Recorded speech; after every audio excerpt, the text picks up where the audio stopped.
ಕರಾವಳಿ ಕರ್ನಾಟಕದ ನಾಡಿಮಿಡಿತ ನಮ್ಮ ಟಿವಿ ನೋಡ್ತಿರುವಂತಹ ಪ್ರತಿಯೊಂದು ವೀಕ್ಷಕರಿಗೂ ನಮಸ್ಕರಿಸುತ್ತಾ ನಾನು ನಿಮ್ಮ ನಿರೂಪಕಿ ನಮಿತಾ ಆಂತರ್ಯ ಶೆಟ್ಟಿ. ಮೊಟ್ಟ ಮೊದಲಾಗಿ to all the women's out there happy women's day ಅಂತ ಹೇಳ್ತಾ, ವೀಕ್ಷಕರೇ ನಮಗೆಲ್ಲ ಗೊತ್ತು ನಾಡೆಲ್ಲ ಒಂದು ಜ್ವರ ಶುರುವಾಗಿದೆ. ಅದುವೇ PUC ವಿದ್ಯಾರ್ಥಿಗಳಿಗೆ ಶುರುವಾದಂತಹ ಎಕ್ಸಾಮ್ ಫೀವರ್ ಅಲ್ವಾ. ನಾರ್ಮಲ್ ಫೀವರ್ಗಾದರೂ ಮೆಡಿಸಿನ್ಸ್ ತಗೊಂಡ್ರೆ ಕ್ಯೂರ್ ಆಗುತ್ತೆ, ಆದರೆ ಎಕ್ಸಾಮ್ ಫೀವರಿಗಂತೂ ಕಾನ್ಫಿಡೆನ್ಸ್ ಅನ್ನೋ ಮೆಡಿಸಿನ್ ತುಂಬಾ ಇಂಪಾರ್ಟೆಂಟ್ ಆಗುತ್ತೆ. ನಮ್ಮೆಲ್ಲರಿಗೂ ಗೊತ್ತು 10ನೇ ತರಗತಿ ತನಕ ನಾವು ಒಂದೇ ಹಾದಿಯಲ್ಲಿ ಹೋಗ್ತಾ ಇರ್ತೀವಿ. ಅದಾದ ನಂತರ ನಮ್ಮ ಹಾದಿಯಲ್ಲಿ 3 ಡೈವರ್ಷನ್ಸ್ ಬರುತ್ತೆ. ಅದುವೇ ಕೆಮಿಸ್ಟ್ರಿನ, ಕಾಮರ್ಸಾ, ಆರ್ಟ್ಸಾ, ಸೈನ್ಸಾ ಅನ್ನೋದು. ಅಂದರೆ PUCಲಿ ಯಾವ್ದು ತಗೋಬೇಕು ಅನ್ನೋದು. ಒಂದಷ್ಟು ಜನ ಡಿಪ್ಲೊಮಾ ಅಥವಾ ಬೇರೆ ಪ್ರೊಫೆಷನಲ್ ಕೋರ್ಸ್ ಹೋಗ್ತಾರೆ, ಅದು ಬೇರೆ ವಿಷಯ. ಆದರೆ ಮೆಜಾರಿಟಿ ಆಫ್ ದ ಪೀಪಲ್ ಬರುವಂಥದ್ದು PUCಗೆ. So chemistry, arts, commerce and science, ಈ 3 ಫೀಲ್ಡ್ ಚೂಸ್ ಮಾಡಿದ ಕೂಡಲೇ ನಮ್ಮ ಫ್ಯೂಚರ್ ಹೇಗಿದೆ ಅಂತ ಲೈಟಾಗಿ ನಮ್ಗೆ ಐಡಿಯಾ ಸಿಗುತ್ತೆ. ಅದಾದ ನಂತರ PUC ಆದ ನಂತರ ನಾವು ಇಡುವಂಥ ಹೆಜ್ಜೆ ನಮ್ಮ ವೃತ್ತಿ ಜೀವನ ಹೇಗಿರುತ್ತೆ ಅನ್ನೋದನ್ನ ನಿರ್ಧರಿಸುತ್ತೆ ಅಲ್ವಾ. ಹಾಗಾದರೆ ಬದುಕಿನ ಬಹುಮುಖ್ಯ ಘಟ್ಟ ಅಂತ ಹೇಳ್ಬೋದು, ಅದುವೇ PUC ಪಬ್ಲಿಕ್ ಎಕ್ಸಾಮ್ಸ್. ಹಾಗಾದರೆ ಇಷ್ಟು ಇಂಪಾರ್ಟೆಂಟ್ ಇರುವಂಥ, ತೂಕ ಇರುವಂಥ ಈ ಎಕ್ಸಾಮ್ಸ್ ಇರಬೇಕಾದ್ರೆ ಆಬ್ವಿಯಸ್ಲಿ ಸ್ಟ್ರೆಸ್, ಭಯ ಇದೆಲ್ಲ ಬರುವಂಥದ್ದು ಸಾಮಾನ್ಯ. ಆದರೆ ಸ್ಟ್ರೆಸ್ ಹಾಗೂ ಭಯ ಇದ್ದಷ್ಟು ಇರುತ್ತೆ ಅಥವಾ ಕಾನ್ಸಂಟ್ರೇಷನ್ ಕಮ್ಮಿ ಆಗುವಂಥ ಚಾನ್ಸಸ್ ಜಾಸ್ತಿ ಇರುತ್ತೆ. ಸೊ ಇದಕ್ಕೆಲ್ಲ ಇರುವಂತಹ ಒಂದೇ ಒಂದು ಸೊಲ್ಯೂಷನ್ ಅಂದರೆ ಕಾನ್ಫಿಡೆನ್ಸ್. ಹಾಗಾದರೆ ನಿಮ್ಮಲ್ಲಿ ಕಾನ್ಫಿಡೆನ್ಸ್ ಬಿಲ್ಡ್ ಮಾಡೋದು ಹೇಗೆ?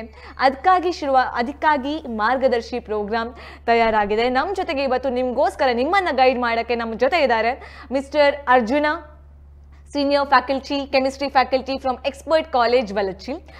ಅದೇ ರೀತಿ ನಮ್ಮ ಜೊತೆಗೆ ಇದ್ದಾರೆ ಮಿಸಸ್ ರಮ್ಯಾ ಗಟ್ಟಿ, HOD ಡಿಪಾರ್ಟ್ಮೆಂಟ್ ಆಫ್ ಬಯಾಲಜಿ. ಅವರನ್ನ ಕಾರ್ಯಕ್ರಮಕ್ಕೆ ಸ್ವಾಗತಿಸೋಣ. ಬನ್ನಿ ಮೇಡಮ್. ನಮಸ್ತೆ ಸರ್. ನಮಸ್ತೆ. ನಮಸ್ತೆ. ಓಕೆ, ಸೊ ಮೊಟ್ಟ ಮೊದಲಾಗಿ ಪ್ರಶ್ನೆಗಳ ಸುರಿಮಳೆ ಶುರುವಾಗುವಂಥ ಮುನ್ನ ವಿದ್ಯಾರ್ಥಿಗಳಿಂದ ಕಾಲ್ ಮಾಡಬಹುದು. ನಿಮ್ಗೇನಾದರೂ ಕನ್ಫ್ಯೂಷನ್ಸ್ ಇದ್ದರೆ ಇಲ್ಲಿ ಲೆಕ್ಚರರ್ಸ್ ಇದ್ದಾರೆ, ಅವ್ರ ಜೊತೆ ಕೇಳ್ಬೋದು, ಪ್ರೊಫೆಸರ್ಸ್ ಇದ್ದಾರೆ, ಅವ್ರ ಜೊತೆ ಕೇಳಬಹುದು. ಆದರೆ ಇವಾಗ ನಾವು ಸ್ವಲ್ಪ ಲೈಟ್ ಮಾಡೋಣ ಕಾನ್ಸೆಪ್ಟ್ನ. ಸೊ ಬಯಾಲಜಿ ಆ್ಯಂಡ್ ಕೆಮಿಸ್ಟ್ರಿ ನಿಮ್ಮ ಪ್ರಕಾರ ಒಂದೊಂದು ಲೈನಲ್ಲಿ ಡಿಫೈನ್ ಮಾಡೋದಾದರೆ ಏನಂತೀಗ? ಸೊ ನಿಮ್ಮಿಂದ ಶುರು ಮಾಡೋಣ. ಕೆಮಿಸ್ಟ್ರಿನ ಒಂದು ಲೈನಲ್ಲಿ ಏನಂತ ಹೇಳ್ಬೋದು? Chemistry is every walk of life. ಯಾವುದೇ ವಸ್ತುವನ್ನು ನೀವು ತಗೊಂಡ್ರೆ ಅಥವಾ ನೀವು ಹಾಕಿರೋ ಬಟ್ಟೆಯಿಂದ ಹಿಡಿದು ತಿನ್ನುವ ಊಟದಿಂದ ಹಿಡಿದು ಎಲ್ಲದರಲ್ಲಿ ಕೆಮಿಸ್ಟ್ರಿ ಇನ್ವಾಲ್ವ್ಮೆಂಟ್ ಉಂಟು. So chemistry between people is also very important. True. So chemistry is every walk of life. Nice line ಅಲ್ವಾ ಮ್ಯಾಮ್? ಇವಾಗ ಬಯಾಲಜಿಗೆ ಒಂದು ಲೈನ್ ಹೇಳೋದಾದ್ರೆ ಏನಂತ ಹೇಳ್ತೀರಾ? See, there is one popular line that story of life is written on DNA and biology is a language to read it. Wow. Story of life is written on Correct. DNA and biology is a language to read it. Story of life is written in DNA and biology is a language to read it. ಎರಡು lines, chemistry and physics, ತುಂಬ text books ಅಂತೂ ಇಷ್ಟು ದಪ್ಪ ಇರುತ್ತೆ, but ಈ 2 lines complete chemistry and physics ಎಲ್ಲ ಬಯೋನ define ಮಾಡ್ತು. ಸೊ ನಾನು ಯಾವಾಗಲೂ ಹೇಳ್ತಾ ಇರ್ತೀನಿ, physics and maths will be going in one way, ಒಟ್ಟೊಟ್ಟಿಗೆ ಹೋಗುತ್ತೆ. Bio and chemistry will be going in one way because ನಮ್ಮ body is made up like nothing but biochemistry ಅಂತ ಹೇಳ್ಬೋದು. ಸೊ ಇವಾಗ 1-on-1 ಕ್ವಶನ್ಸ್, ಸ್ಟೂಡೆಂಟ್ಸ್ ಮನಸ್ಸಲ್ಲಿರುವಂಥ ಕ್ವಶನ್ಸ್ನ ನಾನು ಇವಾಗ ನಿಮ್ಮ ಪ್ರೊಫೆಸರ್ಸ್ಗೆ ಕೇಳ್ತಾ ಇದ್ದೀನಿ. ಸೊ ಇದನ್ನು ಬಿಟ್ಟು ನಿಮಗೇನಾದರೂ ಕ್ವಶನ್ಸ್ ಇದ್ದರೆ ನೀವು ಆಬ್ವಿಯಸ್ಲಿ ಕಾಲ್ ಮಾಡ್ಬೋದು ಆ್ಯಂಡ್ ಅವ್ರ ಜೊತೆ ಮಾತಾಡ್ಬೋದು. ಸೊ ಅರ್ಜುನ ಸರ್, ಕೆಮಿಸ್ಟ್ರಿ ಪರೀಕ್ಷೆಗಿಂತ ಮುಂಚೆ ವಿದ್ಯಾರ್ಥಿಗಳು, ಸ್ಟೂಡೆಂಟ್ಸ್ ಯಾವ ರೀತಿ ಅದಕ್ಕೆ ತಯಾರಿ ಮಾಡಬೇಕಾಗುತ್ತೆ? ಈಗ ಒಂದು ಒಳ್ಳೆ ವಿಷಯ ಏನು ಅಂತ ಹೇಳಿದರೆ, ಕೆಮಿಸ್ಟ್ರಿಗೆ 4.5 ದಿವಸ ರಜೆ ಸಿಕ್ಕಿದೆ ಫಿಸಿಕ್ಸ್ ಎಕ್ಸಾಮ್ ಆದಮೇಲೆ. ಅದರಲ್ಲಿ ಆಲ್ರೆಡಿ ಈಗ 1.5 ದಿವಸ ಆಯಿತು. ಅವರು ಯಾವ ರೀತಿ ತಯಾರಿ ಮಾಡಬೇಕು ಅಂತ ಹೇಳಿದರೆ, ಇಷ್ಟರೊಳಗೆ ಏನು ಕಲ್ತಿದ್ದಾರೆ ಅದನ್ನು ಇನ್ನೂ ಕರೆಕ್ಟಾಗಿ ರಿವಿಷನ್ ಮಾಡಿ ಅದನ್ನು ಸರಿಯಾಗಿ ಒಂದು ರಿವಿಷನ್ ಮಾಡಬೇಕು. ಅದಕ್ಕೇನು ಮಾಡಬೇಕು ಅಂತ ಹೇಳಿದರೆ, ಅವರು ಎಲ್ಲ ಚಾಪ್ಟರ್ಗೆ ಒಂದು ಫ್ಲೋ ಚಾರ್ಟ್ ಬರೆದಿಟ್ಕೊಳ್ಬೇಕು. ಆಮೇಲೆ ಎಲ್ಲ ಚಾಪ್ಟ್ರಲ್ಲಿ ಒಂದು ಗ್ಯಾರಂಟೀಡ್ ಕ್ವಶನ್ಸ್ ಅಂತ ಉಂಟು. ಆ ಕ್ವಶನ್ಸನ್ನು ಅವರು ಮತ್ತೆ ಇನ್ನೊಮ್ಮೆ ನೋಡಿಕೊಂಡು ಕೆಲವು ಡಿರೈವೇಷನ್ಸ್ ಗ್ಯಾರಂಟಿ ಬರುವಂಥದ್ದು ಉಂಟು. ಮುಂದಿನ ಹಂತದಲ್ಲಿ ಒಂದೊಂದೇ ಹೇಳುವಾಗ ಹೇಳ್ತಾನೆ. ಆಮೇಲೆ ಆರ್ಗ್ಯಾನಿಕ್ ಉಂಟು, ಫಿಸಿಕಲ್ ಕೆಮಿಸ್ಟ್ರಿ ಉಂಟು, ಇನ್ಆರ್ಗ್ಯಾನಿಕ್ ಉಂಟು. ಸೊ ಇದೆಲ್ಲವನ್ನು ಒಟ್ಟು 10 ಚಾಪ್ಟರ್ ಉಂಟು ಕೆಮಿಸ್ಟ್ರಿಯಲ್ಲಿ, ಎಲ್ಲ ಒಟ್ಟಿಗೆ ನೋಡಿದರೆ. ಸೊ ಒಂದು ದಿನದಲ್ಲಿ ರಿವಿಷನ್ ಮಾಡಬೇಕಾದ್ರೆ ಕೊನೆಯ ದಿವಸದಲ್ಲಿ ಒಂದೊಂದು ಚಾಪ್ಟರ್ಗೆ 1 ಗಂಟೆ ರಿವಿಷನ್ ಮಾಡಿದರೆ 10 ಗಂಟೆಯಲ್ಲಿ ಇಡೀ ಕೆಮಿಸ್ಟ್ರಿ ಮುಗೀತದೆ. 10 ಗಂಟೆಯಲ್ಲಿ ಅಲ್ವಾ? ರಮ್ಯಾ ಮ್ಯಾಮ್, ಬಯೋ, ಇವಾಗ ಈ ಬಯೋ ಅನ್ನೋ ಸಬ್ಜೆಕ್ಟ್ ಬೇರೆ ಸಬ್ಜೆಕ್ಟ್ಗಿಂತ ಹೇಗೆ ವಿಭಿನ್ನ, ಯಾಕೆ ವಿಭಿನ್ನ? ಒಂದು ಹೇಳಿದರೆ biology is a life science. So ನಾವು ಪಾಠ ಮಾಡ್ತಾ ಇರ್ಬೇಕಿದ್ರೆ ಮಕ್ಕಳಿಗೆ ಕನೆಕ್ಟ್ ಮಾಡ್ಲಿಕ್ಕೆ ಬಾರಿ easy. They don't have to imagine something imaginary ಅಲ್ವಾ. ಕರೆಕ್ಟ್. ಸೊ ಅವರಿಗೆ ಅವರ ಲೈಫ್ ಸೈನ್ಸ್ ಆದ ಕಾರಣ ಅದನ್ನ ರಿಲೇಟ್ ಮಾಡ್ಲಿಕ್ಕೆ ಬಾರಿ ಈಸಿ ಅವರಿಗೆ. Exactly. They don't have to imagine something that doesn't exist there ಅಲ್ವಾ. ಸೊ ನಾವು ಈಗ ಫಸ್ಟ್ PUC ಟಾಪಿಕ್ಸ್ ಇದೆ ತುಂಬ, ಎಲ್ಲ human physiology, plant physiology. They can connect the things to themselves and also to the environment. So imagination ತುಂಬ easy ಅನ್ಸೋದು ಬಯಾಲಜಿಯಲ್ಲಿ. ಆದರೆ same time imagination is easy, ಅರ್ಥ ಆಗ್ಲಿಕ್ಕೆ ತುಂಬ ಈಸಿ ಇರುತ್ತೆ. ಆದರೆ ಎಕ್ಸಾಮಿಗೆ ಬರೀಬೇಕಿದ್ರೆ ಅಷ್ಟೇ ಎಫರ್ಟ್ ಬೇಕಾಗತ್ತೆ, like other subjects. It's not ಅಂದರೆ ತುಂಬ ಈಸಿ ಇದೆ, ನನಗೆ ತುಂಬ ಈಸಿಯಲ್ಲಿ ಬರೀಬೋದು ಎಕ್ಸಾಮಲ್ಲಿ, ನನಗೆ ಏನು ಪ್ರಾಬ್ಲಮ್ ಇಲ್ಲ ಬಯಾಲಜಿಗೆ, ಒಮ್ಮೆ ಓದಿದರೆ ಸಾಕು ಅಂತ ಹೇಳಿ ಏನಿಲ್ಲ. ಬಯಾಲಜಿ ಕೂಡ ಅಷ್ಟೇ, like chemistry of physics. So effort ತುಂಬ ಬೇಕು. ಆದರೆ ವಿಜುವಲೈಸೇಷನ್ ಇರುವ ಕಾರಣ ಅವರಿಗೆ ಅರ್ಥ ಮಾಡಿಕೊಳ್ಳಲಿಕ್ಕೆ ಉಳಿದ ಸಬ್ಜೆಕ್ಟಿಗಿಂತ ಇದು ಈಸಿ ಅನಿಸ್ತದೆ. ಅಂದರೆ ಒಂದು ಕಂಫರ್ಟ್ ಝೋನ್ ಮಕ್ಕಳಿಗೆ. ಬಯಾಲಜಿ ಮಾಡುವಾಗ ಅವರದೊಂದು ಕಂಫರ್ಟ್ ಝೋನ್ ಬೇರೆ ಇರುತ್ತೆ. Okay, they can imagine plants ಅಥವಾ ಅನಿಮಲ್ಸ್ ಅಥವಾ ಅವರ ಬಾಡಿನ ಸೆಲ್ಲ ಏನೋ ಒಂದು. ಪ್ರಾಕ್ಟಿಕಲಲ್ಲೂ ನಾವು ತೋರಿಸ್ತೇವೆ, okay, under the microscope they see chromosome. So they can imagine it in a better way. So chemistry, physics ಅಥವಾ ಮ್ಯಾಥ್ಸ್ಗಿಂತ ಇಲ್ಲಿ ಅವರ ಇಮ್ಯಾಜಿನೇಷನ್ ಎಬಿಲಿಟಿ ಒಂದು ಸ್ವಲ್ಪ ಜಾಸ್ತಿ ಯೂಸ್ ಮಾಡ್ಕೊಳ್ತಾರೆ ಅವರು. Correct. What is happening in your body ಅದನ್ನ ನಾವು ಕಲಿತಾ ಇರೋ ಕಾರಣ you can just actually feel it ಅನ್ನೋದು. ಹೌದು ಹೌದು. ಹಾಗಾದ್ರೆ ಅರ್ಜುನ ಸರ್, ಇವಾಗ ನಾವು ಬಯೋ ಎಕ್ಸಾಕ್ಟ್ಲಿ ಮ್ಯಾಮ್ ಹೇಳಿದ ರೀತಿ ಇಮ್ಯಾಜಿನ್ ಮಾಡ್ಕೊಂಡು ನಾವು ಕಲಿಬಹುದು. ಆದ್ರೆ ಕೆಮಿಸ್ಟ್ರಿಗೆ ಬಂದ್ರೆ ಇರುವಂತದ್ದೇ ಆಟಮ್ಸ್, ಮಾಲಿಕ್ಯೂಲ್ಸ್, ಕಣ್ಣಿಗೆ ಕಾಣಲ್ಲ ಇದೆಲ್ಲ. ಸೊ ಇದನ್ನ ಎಫೆಕ್ಟಿವ್ ಆಗಿ ಕಲಿಬೇಕು ಅಂತ ಹೇಳಿದ್ರೆ ಏನ್ ಮಾಡ್ಬೋದು ಸರ್? ಮೇಡಮ್ ನೋಡಿ, ಈಗ ಸೈನ್ಸಲ್ಲಿ ನಾವು ನೋಡಿದರೆ ಫಿಸಿಕ್ಸ್ ಮತ್ತು ಮ್ಯಾಥಮೆಟಿಕ್ಸ್ ನೋಡಿದರೆ ಇಟ್ ಇಸ್ ಕಂಪ್ಲೀಟ್ಲಿ ಲಾಜಿಕ್. ಅವರು ಕ್ಯಾಲ್ಕುಲೇಷನ್ಸಲ್ಲಿ ತುಂಬ ತುಂಬ ಚಾಣಕ್ಯರಾಗಿರಬೇಕು. ಈಗ ನಮ್ಮ ಕೆಮಿಸ್ಟ್ರಿ ಹೇಗೆ ಅಂತ ಹೇಳಿದರೆ it is bridging between physics or mathematics with biology. Biology ಅಂತ ಹೇಳಿದರೆ ಹೆಚ್ಚಿನವ್ರು ಹೇಳ್ತಾರೆ ಸೊ ಸ್ವಲ್ಪ ಬಾಯ್ಪಾಠ ಮಾಡಿದರೆ ಸ್ವಲ್ಪ ತುಂಬ ಸರಿ ಓದಿದರೆ ಬರ್ತದೆ ಅಂತ. ಕೆಮಿಸ್ಟ್ರಿಯಲ್ಲಿ ಒಂದು 60% ನಿಮಗೆ ಲಾಜಿಕ್ ಬೇಸ್ಡ್ ಉಂಟು, ಒಂದು 40% ಬಾಯ್ಪಾಠ ಮಾಡುವಂಥದ್ದು ಉಂಟು. ಹಾಗಾಗಿ ಅವರು ಅದನ್ನು ಪದೇ ಪದೇ ಒಂದು 2 ಸತಿ ಓದಿದರೆ ಒಂದು ಪಾಸ್ ಆಗೋರಿಗೆ ಏನು ಕಷ್ಟ ಆಗೋದಿಲ್ಲ. ಆಮೇಲೆ ಲಾಜಿಕ್ ಅಂದರೆ ಎಲ್ಲ ಬಾಯ್ಪಾಠ ಮಾಡಲಿಕ್ಕೆ ಆಗೋದಿಲ್ಲ, ನನಗೆ ಲಾಜಿಕ್ ಬೇಸ್ಡಲ್ಲಿ ನಾನು ಇಂಪಾರ್ಟೆಂಟ್ ಇದ್ದಾನೆ ಅಂತ ಹೇಳಿದರೆ, ನನಗೆ ಅದು ಕಲೀಲಿಕ್ಕೆ ಆಗ್ತದೆ ಅಂತ ಹೇಳಿದರೆ, ಅವಾಗ ಅವರಿಗೆ ಆ ರೀತಿಯಲ್ಲಿ ಕೂಡ ಶೈನ್ ಆಗಲಿಕ್ಕೆ ಆಗ್ತದೆ. ಸೊ ಹಾಗೆ ಅವರಿಗೀಗ ಕೆಮಿಸ್ಟ್ರಿ ಕಲಿಬೇಕಾದ್ರೆ ಆಟಮ್ಸ್, ಮಾಲಿಕ್ಯೂಲ್ಸ್ ಶುರುವಿನ ಹಂತದಲ್ಲಿ ಮಾತ್ರ ಇರೋದು. ಮತ್ತು ಮುಂದಿನ ಹಂತಕ್ಕೆ ಹೋದಾಗ ತುಂಬ ಇಂಟ್ರೆಸ್ಟಿಂಗ್ ಫ್ಯಾಕ್ಟ್ಸ್ ಇರ್ತದೆ. ಆರ್ಗ್ಯಾನಿಕ್ಕಿಗೆ ಹೋದಾಗ ಕೆಲವರಿಗೆ ಇಂಟ್ರೆಸ್ಟ್ ಆದವರಿಗೆ ಅದು ಖುಷಿ ಆಗ್ತದೆ ಕಲೀಲಿಕ್ಕೆ, ಕೆಲವರಿಗೆ ರಂಗೋಲಿ ಬಿಡಿಸಿದ ಹಾಗೆ ಕೂಡ ಆಗ್ತದೆ. ಹಾಗೆ ಓಕೆ ಮ್ಯಾಮ್, ಇವಾಗ ಈ ಬಯೋ ಸಬ್ಜೆಕ್ಟ್ ಅಲ್ಲಿ ಇವಾಗ ಆಬ್ವಿಯಸ್ಲಿ ಇಟ್ಸ್ ಲೈಕ್ ನಾವದನ್ನ ನೀವು ಹೇಳಿದ ಹಾಗೆ something related to like what is actually happening ಅನ್ನೋದು ಲೈಕ್ ನಾವು ನೋಡಬಹುದಾಗಿರುವಂಥದ್ದು. ಅದೇ ಕಾಮನ್ ಮಿಸ್ಟೇಕ್ಸ್ ಏನ್ ಮಾಡ್ತಾರೆ? ಡಯಾಗ್ರಾಮ್ಸ್ ಅಲ್ಲಿ ಜಾಸ್ತಿ ಮಿಸ್ಟೇಕ್ಸ್ ಆಗುತ್ತಾ? ಟರ್ಮಿನಾಲಜೀಸ್ ಅಲ್ಲಿ ಜಾಸ್ತಿ ಮಿಸ್ಟೇಕ್ ಆಗುತ್ತಾ? ಯಾವ ರೀತಿ ಮಿಸ್ಟೇಕ್ ಆಗುತ್ತೆ? ಓಕೆ, ಕಾಮನ್ ಆಗಿ ಮಿಸ್ಟೇಕ್ ಆಗುವಂಥದ್ದು ಒಂದು ಆನ್ಸರ್ಸ್ ಅನ್ನು ಅವರು ಪ್ಯಾರಾಗ್ರಾಫ್ ಅಲ್ಲಿ ಬರೆಯುವಂಥದ್ದು ಮಕ್ಕಳು. ಓಕೆ, ಫೈನಲ್ ಎಕ್ಸಾಮ್ ಅಲ್ಲಿ ಒಂದು ಎಂಡ್ ಅಲ್ಲಿ ಶುರು ಮಾಡ್ತಾರೆ, ಇನ್ನೊಂದು ಎಂಡ್ ಅಲ್ಲಿ ಮುಗಿಸ್ಕೊಳ್ತಾರೆ ಅದನ್ನು. ಸೊ ಬಯಾಲಜಿ ಆ ರೀತಿ ಬರೀಬಾರ್ದು ಆಕ್ಚುಲಿ, ಅದೆಲ್ಲ ಪಾಯಿಂಟ್ ವೈಸ್ ಅಲ್ಲಿ ಬರೀಬೇಕು. ಕರೆಕ್ಟ್. ಓಕೆ, ಅವರು ಬುಲೆಟಿನ್ ಪಾಯಿಂಟ್ಸ್ ಹಾಕೊಂಡು ಸ್ಟೆಪ್ ಬೈ ಸ್ಟೆಪ್ ಬರ್ಕೊಂಡು ಹೋಗ್ತಾ ಹೋಗ್ಬೇಕು. ಸೊ ಕೆಲವರು ಮಕ್ಕಳಿಗೆ ಅದು ಅಭ್ಯಾಸ, ಅಂದ್ರೆ ನೋವೆಲ್ ಬರ್ದಾಗೇನೋ ಸ್ಟೋರಿ ಬರ್ದಾಗೇನೋ they explain everything in that, ಆಯ್ತಾ. ಆದ್ರೆ ದಟ್ಸ್ ನಾಟ್ ದ ಮೆಥಡ್. ಅವರು ಬರಿಬೇಕಾದದ್ದು ಪಾಯಿಂಟ್ ವೈಸ್ ಅಲ್ಲಿ. That is one of the mistake. Okay, second is definition ಬರುವಾಗ ಒಂದು ಪರ್ಟಿಕ್ಯುಲರ್ ಡೆಫಿನೇಷನ್ ಇದೆ. ಇವಾಗ ವಾಟ್ ಇಸ್ ಗ್ಯಾಮೆಟೋಜೆನೆಸಿಸ್ ಅಂತ ಮಕ್ಕಳಿಗೆ ಗೊತ್ತಿದೆ, it's a formation of gamete. ಅದನ್ನು ಬರಿಬೇಕಿದ್ರೆ they have to retain NCERT lines. ಈ NCERT ಬುಕ್ ಅಲ್ಲಿ ಏನು ಲೈನ್ಸ್ ಕೊಟ್ಟಿರ್ತಾರೆ ನೋಡಿ, ಆದಷ್ಟು ಅದೇ ವರ್ಡ್ಸ್ ಅನ್ನು ಹಾಕೊಂಡು ಬರೀಬೇಕು ಅವರು. ಅವರದೇ ಏನೋ ಲೈನ್ಸ್ ಅಲ್ಲಿ ಹಾಕೊಂಡು ಅರ್ಥ ಆಗಿರುತ್ತೆ ಅವರಿಗೆ ಆಬ್ವಿಯಸ್ಲಿ. ಹಾಗಂತ ಅವರ ವರ್ಡ್ಸ್ ಅಲ್ಲಿ ಎಕ್ಸ್ಪ್ಲೇನ್ ಮಾಡ್ಕೊಂಡು ಬರೆದ್ರೆ ಅಲ್ಲಿ ಕೀ ಪಾಯಿಂಟ್ಸ್ ಮಿಸ್ ಆಗೋ ಚಾನ್ಸಸ್ ಇರ್ತದೆ. ಸೊ ಒಂದು ಡೆಫಿನೇಷನ್ ಇದೆ, for example what is saltation ಅಂತ. Okay, it is single step large mutation ಅಲ್ಲಿ ಬರೆದು ಮುಗಿಸ್ತಾರೆ ಮಕ್ಕಳು. ಬಟ್ ದೆರ್ ಈಸ್ ಆಕ್ಚುಲಿ ಒಂದು ಎಕ್ಸ್ಟೆನ್ಷನ್ ಇದೆ ಅದಕ್ಕೆ, ಇಟ್ ಲೀಡ್ಸ್ ಟು ಸ್ಪೀಸಿಯೇಷನ್ ಅಂತ, ಅದು ಬರೆಯೋದಿಲ್ಲ. ಈ ಡೆಫಿನೇಷನ್ ಬರೆಯುವಾಗ they have to take care that ಒಂದು NCERT ಲೈನ್ಸ್ ಅನ್ನು ರಿಟೈನ್ ಮಾಡ್ಕೊಂಡು ಹೋಗ್ತಾ ಇರಬೇಕು. ಇಲ್ದಿದ್ರೆ ಪ್ರಾಕ್ಟೀಸ್ ಮಾಡ್ಕೊಳ್ಬೇಕು ಡೆಫಿನೇಷನ್ಸ್. ತುಂಬಾ ಡೆಫಿನೇಷನ್ ಏನಿಲ್ಲ ನಮ್ಮ ಸಬ್ಜೆಕ್ಟ್ ಅಲ್ಲಿ. ಇವಾಗ 1 ಮಾರ್ಕ್ ಇವಾಗ ಇಲ್ಲ, ಮುಂಚೆ ಎಲ್ಲ 1 ಮಾರ್ಕ್ ಕ್ವೆಶನ್ಸ್ ಅಂತ ಹೇಳಿ ಇತ್ತು ಕ್ವೆಶನ್ ಪೇಪರ್ ಅಲ್ಲಿ. This is now MCQ and fill in the blanks. So ಆದ್ರೂ ಡೆಫಿನೇಷನ್ಸ್ ಬರುವ ಚಾನ್ಸಸ್ ಇದೆ. ಮತ್ತೆ 2 ಮಾರ್ಕ್ 3 ಮಾರ್ಕ್ 5 ಮಾರ್ಕ್ಸ್ ಅಲ್ಲಿ ಸ್ಪ್ಲಿಟ್ ಅಪ್ ಕ್ವೆಶನ್ಸ್ ಅಲ್ಲಿ ಡೆಫಿನೇಷನ್ಸ್ ಬರ್ತದೆ. ಸೊ ಅವಾಗ they have to retain NCERT lines. ಅದು ಒಂದು ಮಿಸ್ಟೇಕ್ ಮಾಡ್ತಾರೆ ಮಕ್ಕಳು ಜನರಲಿ. ಅವರಿಗೆ 1 ಮಾರ್ಕ್ಸ್ ಅಲ್ಲಲ್ಲಿ ಹೋಗ್ತಾ ಇರೋದು maybe because of definitions. ಇನ್ನೊಂದು diagrams, as you said. Diagrams ಅಲ್ಲಿ ಇವ್ರು ಏನ್ ಮಾಡ್ತಾರೆ ಹೇಳಿದ್ರೆ ಮಕ್ಕಳು ಪ್ರಾಕ್ಟೀಸ್ ಮಾಡುವಾಗ ಮನೆಯಲ್ಲಿ ಡಯಾಗ್ರಾಮ್ ಅನ್ನು ಈ ರೀತಿ ಕೈಯಲ್ಲಿ ಮಾಡ್ಕೊಳ್ತಾರೆ ಹೀಗೆ ಗಾಳಿಯಲ್ಲಿ. Okay, they don't use pencil and paper. Yes, ಅದು ಆ ರೀತಿ ಮಾಡಿದ್ರೆ they will have that fake confidence. ಆ ಮೂಮೆಂಟಲ್ಲಿ ಒಂದು ಕಾನ್ಫಿಡೆನ್ಸ್ ಬಂದಿರುತ್ತೆ ಅವರಿಗೆ. ಓಕೆ, ಇದು ನನಗೆ ಬರುತ್ತೆ, ಇಲ್ಲಿ ಇದಿರುತ್ತೆ, ಇಲ್ಲ ಅದಿರುತ್ತೆ, ಅದು ಎಲ್ಲಿಂದ ಶುರು ಆಗಬೇಕು ಎಲ್ಲಿಂದ ಎಂಡ್ ಆಗಬೇಕಂತ ಗೊತ್ತಿರೋದಿಲ್ಲ. Because they are just seeing the text book ಅಲ್ವಾ. Unless they practice. ಅದನ್ನು ಯಾವಾಗ ಹೋಗಿ ಪ್ರಾಕ್ಟೀಸ್ ಮಾಡ್ತಾರೆ? ಎಕ್ಸಾಮ್ ಹಾಲ್ ಒಳಗಡೆ ಪೇಪರ್ ಮೇಲೆ ದೇ ಟ್ರೈ ಟು ಎಕ್ಸ್ಪೆರಿಮೆಂಟ್. ಆವಾಗ they do not know from where to start and where to end. By chance diagram ಆಗಿ ಬಂದರೂ ಲೇಬ್ಲಿಂಗ್ ಅಲ್ಲಿ ಮಿಸ್ಟೇಕ್ ಮಾಡ್ತಾರೆ. So common mistakes in biologies ಒಂದು ಅದೇ ಆನ್ಸರನ್ನು ಅಬ್ಸ್ಟ್ರಾಕ್ಟ್ ಆಗಿ ಬರೆಯುವುದು, ಅಥವಾ ಡೆಫಿನೇಷನ್ಸ್ ಪ್ರಾಕ್ಟೀಸ್ ಮಾಡಲಿಕ್ಕಿಲ್ಲ, ಅಥವಾ ಡಯಾಗ್ರಾಮ್ಸ್ ಅಲ್ಲಿ. ಇನ್ನೂ ಒಂದಿದೆ 5 ಮಾರ್ಕ್ ಕ್ವೆಶನಿಗೆ flow charts, like for example dihybrid cross ಅಂತ, very popular and important question. Dihybrid cross ಅನ್ನು ಸ್ಕೆಮ್ಯಾಟಿಕ್ಲಿ ರೆಪ್ರೆಸೆಂಟ್ ಮಾಡಲಿಕ್ಕೆ ಬರುತ್ತೆ. ಮಕ್ಕಳು ಬರೀತಾರೆ, ಅಲ್ಲಿ ಅದಕ್ಕೊಂದು ಮೆಥಡ್ ಇದೆ, ಮಕ್ಕಳಿಗೆ ಅದನ್ನು ಕಲಿಸಿರ್ತಾರೆ ಜನರಲಿ ಟೀಚರ್ಸ್. ಆದರೂ ಈ ಎಕ್ಸಾಮ್ ಹಾಲ್ ಒಳಗಡೆ ಅವರ ಪ್ರೆಷರಲ್ಲಿ ಅಥವಾ ಸಮ್ಟೈಮ್ಸ್ ಲೇಸಿನೆಸ್ ಕೂಡ ಇರ್ಬೋದು, ಅವ್ರು ಬರೀತಾರೆ ಪೇರೆಂಟ್ಸ್, ಅದರ ಕೆಳಗಡೆ they have to mention round yellow ಅಂತ. ಓಕೆ, ಅದರ ಕೆಳಗಡೆ they have to write the genotype, ಅಲ್ಲಿ RRYY ಅಂತೇಳಿ ಬರುತ್ತೆ. ಅದರ ಕೆಳಗಡೆ they have to write gametes. ಹೀಗೆ ಸ್ಟೆಪ್ ವೈಸ್ ಬರೀತಾ ಹೋಗಬೇಕು. ಬರೀತಾರೆ ಮಕ್ಕಳು, ಅದರಲ್ಲೇನು ಮಿಸ್ಟೇಕ್ ಇಲ್ಲ. ಬಟ್ ಈ ಗ್ಯಾಮಿಟ್ಸ್ ಅಂತ ಬರೆಯುವಾಗ ಅದಕ್ಕೊಂದು ಸರ್ಕಲ್ ಹಾಕ್ಬೇಕು. ಇಲ್ಲಿ ಸರ್ಕಲ್ ಮಿಸ್ ಮಾಡ್ಕೊಳ್ತಾರೆ ಇವರು. Okay, they write gametes properly, no problem, RY ಅಂತ ಬರೀತಿರ್ತಾರೆ. ಬಟ್ ಸರ್ಕಲ್ ಮಿಸ್ ಆಯ್ತಾ?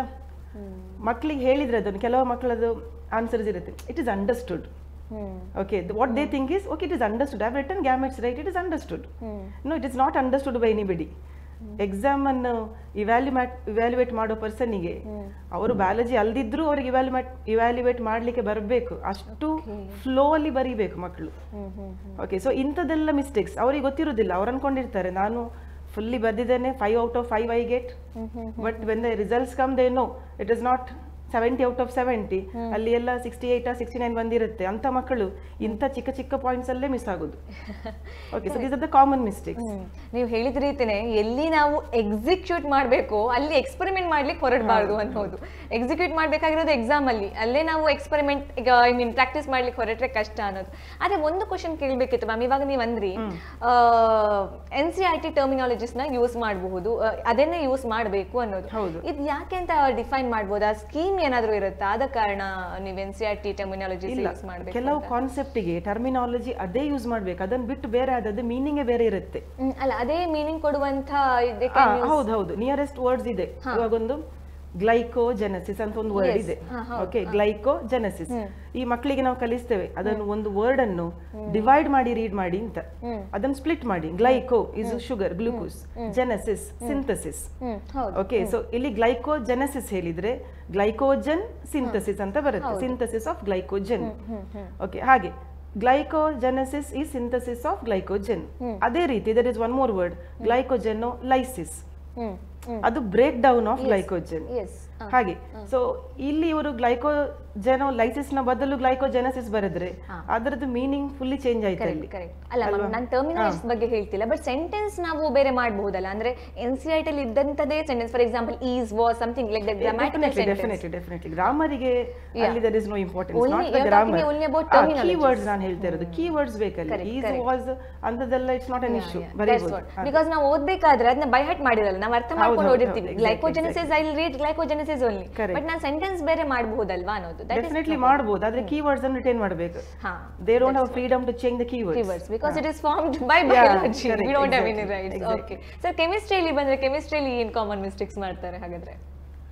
ಈಗ ಒಂದು ಗ್ರಾಫ್ ಬೇಸ್ಡ್ ಕ್ವಶನ್ ಬಂದ್ರೆ, ಫಾರ್ ಎಕ್ಸಾಂಪಲ್ ಅವ್ರು ಹೇಳ್ತಾರೆ explain the effect of catalyst on rate of a chemical reaction ಅಂತ. ಅವಾಗ ಅವರು ಗ್ರಾಫ್ ಅಲ್ಲಿ ಒಂದು y ಆಕ್ಸಿಸ್ ಇರ್ತದೆ, ಒಂದು x ಆಕ್ಸಿಸ್ ಇರ್ತದೆ. ಆ ಆಕ್ಸಿಸ್ ಬರುವಾಗ ಅಲ್ಲಿ ಅದು ಏನು ಅಂತ ಬರೆಯುವುದಿಲ್ಲ. ಫಾರ್ ಎಕ್ಸಾಂಪಲ್ ಅವರು ಪೊಟೆನ್ಷಿಯಲ್ ಎನರ್ಜಿ ಅಂತ y ಆಕ್ಸಿಸ್ ಅಂತ ಬರೀಬೇಕು, ಅವ್ರು ಏನು ಬರೆಯುವುದಿಲ್ಲ ಅಲ್ಲಿ. ಅಥವಾ ಅಲ್ಲಿ ಆಕ್ಟಿವೇಶನ್ ಎನರ್ಜಿ ಅಂತ ಏನಾದರೂ ಬರೀತಾರೆ.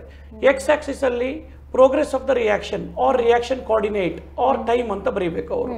ಅದು ಯಾವುದು ಬರೆಯೋದಿಲ್ಲ. ಗ್ರಾಫ್ ಎಲ್ಲ ಬರೀತಾರೆ, ರಿಯಾಕ್ಟೆಂಟ್ ಬರೀತಾರೆ, ಗ್ರಾಫ್ ಮೇಲೆ ಹೋಗಿ ಪೀಕಿಗೆ ಹೋಗಿ ಕೆಳಗೆ ಬರ್ತದೆ, ಎಲ್ಲವೂ ಬರೀತಾರೆ. ಆದರೆ ಇಲ್ಲಿ ಆರ್ ಅಂತ ಬರೆಯೋದಿಲ್ಲ. ಈ ಕಡೆ ಲೆಫ್ಟ್ ಸೈಡ್ ಅಲ್ಲಿ ರಿಯಾಕ್ಟೆಂಟ್, ಇಲ್ಲಿ ಪ್ರಾಡಕ್ಟ್ ಅಂತ ಬರೆಯೋದಿಲ್ಲ. ಆಮೇಲೆ ಇನ್ನೊಂದು alternate path of the reaction ಅಂತ ಡಾಟೆಡ್ ಲೈನ್ ಹಾಕಿ ಬರೀಬೇಕು. So that is in the presence of catalyst. ಮುಂಚೆ ಬರ್ತದ್ದು in the absence of catalyst. ಆ ಲೇಬಲಿಂಗ್ ಮಾಡೋದು ಬಿಡ್ತಾರೆ, ಅಲ್ಲಿ ಒಂದು ಬಿಡ್ತಾರೆ. ಇನ್ನೊಂದೇನು ಅಂತ ಹೇಳಿದ್ರೆ, ಒಂದು ಪ್ರಾಬ್ಲಮ್ ಕೊಟ್ಟಾಗ, ನ್ಯೂಮರಿಕಲ್ ಪ್ರಾಬ್ಲಮ್ ಕೊಟ್ಟಾಗ, ಸೊ ಈಗ ಸಪರೇಟ್ ಪ್ರಾಬ್ಲಮ್ ಸೆಕ್ಷನ್ ಇದ್ದ ಕಾರಣ ಒಂದು ಪ್ರಾಬ್ಲಮ್ ನೋಡಿದ ಕೂಡಲೇ ಫಸ್ಟ್ ಅವ್ರು ಏನು ಬರೀಬೇಕು ಅಂತ ಹೇಳಿದ್ರೆ ಅದಕ್ಕೆ ರಿಲೇಟೆಡ್ ಫಾರ್ಮುಲಾ ಕ್ಯಾರೀಸ್ 1 ಮಾರ್ಕ್. ಅವ್ರು ಏನು ಮಾಡ್ತಾರೆ, ಡೈರೆಕ್ಟ್ ಆಗಿ ಸಬ್ಸ್ಟಿಟ್ಯೂಟ್ ಮಾಡ್ತಾರೆ, ಡೈರೆಕ್ಟ್ ಆನ್ಸರ್ ಬರೀತಾರೆ. They will not right the formula. So out of 3 mark 1 mark ಅವರಿಗೆ ಫಾರ್ಮುಲಾ ರೈಟಿಂಗ್ ಇದು ಹೋಗ್ತದೆ. ಮತ್ತು ಆದಷ್ಟು ಅವರು ನೋಟೇಷನ್ಸನ್ನು NCERT ಬುಕ್ಕಲ್ಲಿ ಏನು ಕೊಟ್ಟಿದ್ದಾರೆ ಹಾಗೆ ಬರೆಯೋದು ಉತ್ತಮ. ಫಾರ್ ಎಕ್ಸಾಂಪಲ್ RLVP ಅಂತ ಉಂಟು, relative lowering of vapour pressure ಅಂತ. ಅದನ್ನು ಬರೆಯುವಾಗ P10 minus P1 divided by P10 is equal to W2 into M1 by M2 into W1. So ಅದನ್ನು P10 ಬರೆಯೋ ಬದಲಿಗೆ ಸುಮ್ಮನೆ P0 ಅಂತ ಬರೆಯೋದು, ಅಥವಾ ಸುಮ್ಮನೆ ಇನ್ನೊಂದೇನೊಂದು ನೊಟೇಷನ್ ಬರೆಯೋದು. Very familiar notations given in the NCERT ಬರೆದ್ರೆ evaluator will be very comfortable.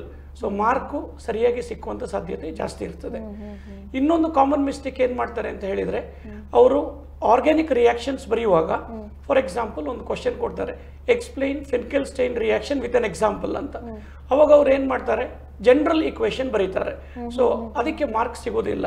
ಯಾಕಂದ್ರೆ ಅವ್ರು ಏನು ಕೇಳಿದ್ದಾರೆ, explain Finkelstein reaction with an example ಅಂತ ಕೇಳಿದ್ದಾರೆ. ಸೊ ಅವಾಗ ಅವರು ಜನರಲ್ ಈಕ್ವೇಷನ್ ಬರೆದ್ರೆ ಮಾರ್ಕ್ ಹೋಗ್ತದೆ. ಎಕ್ಸಾಂಪಲ್ ಬರೆದು ಅದರ ಕೆಳಗೆ ಹೆಸರು ಬರೀಬೇಕು, ಈಕ್ವೇಷನ್ ಕೆಳಗೆ.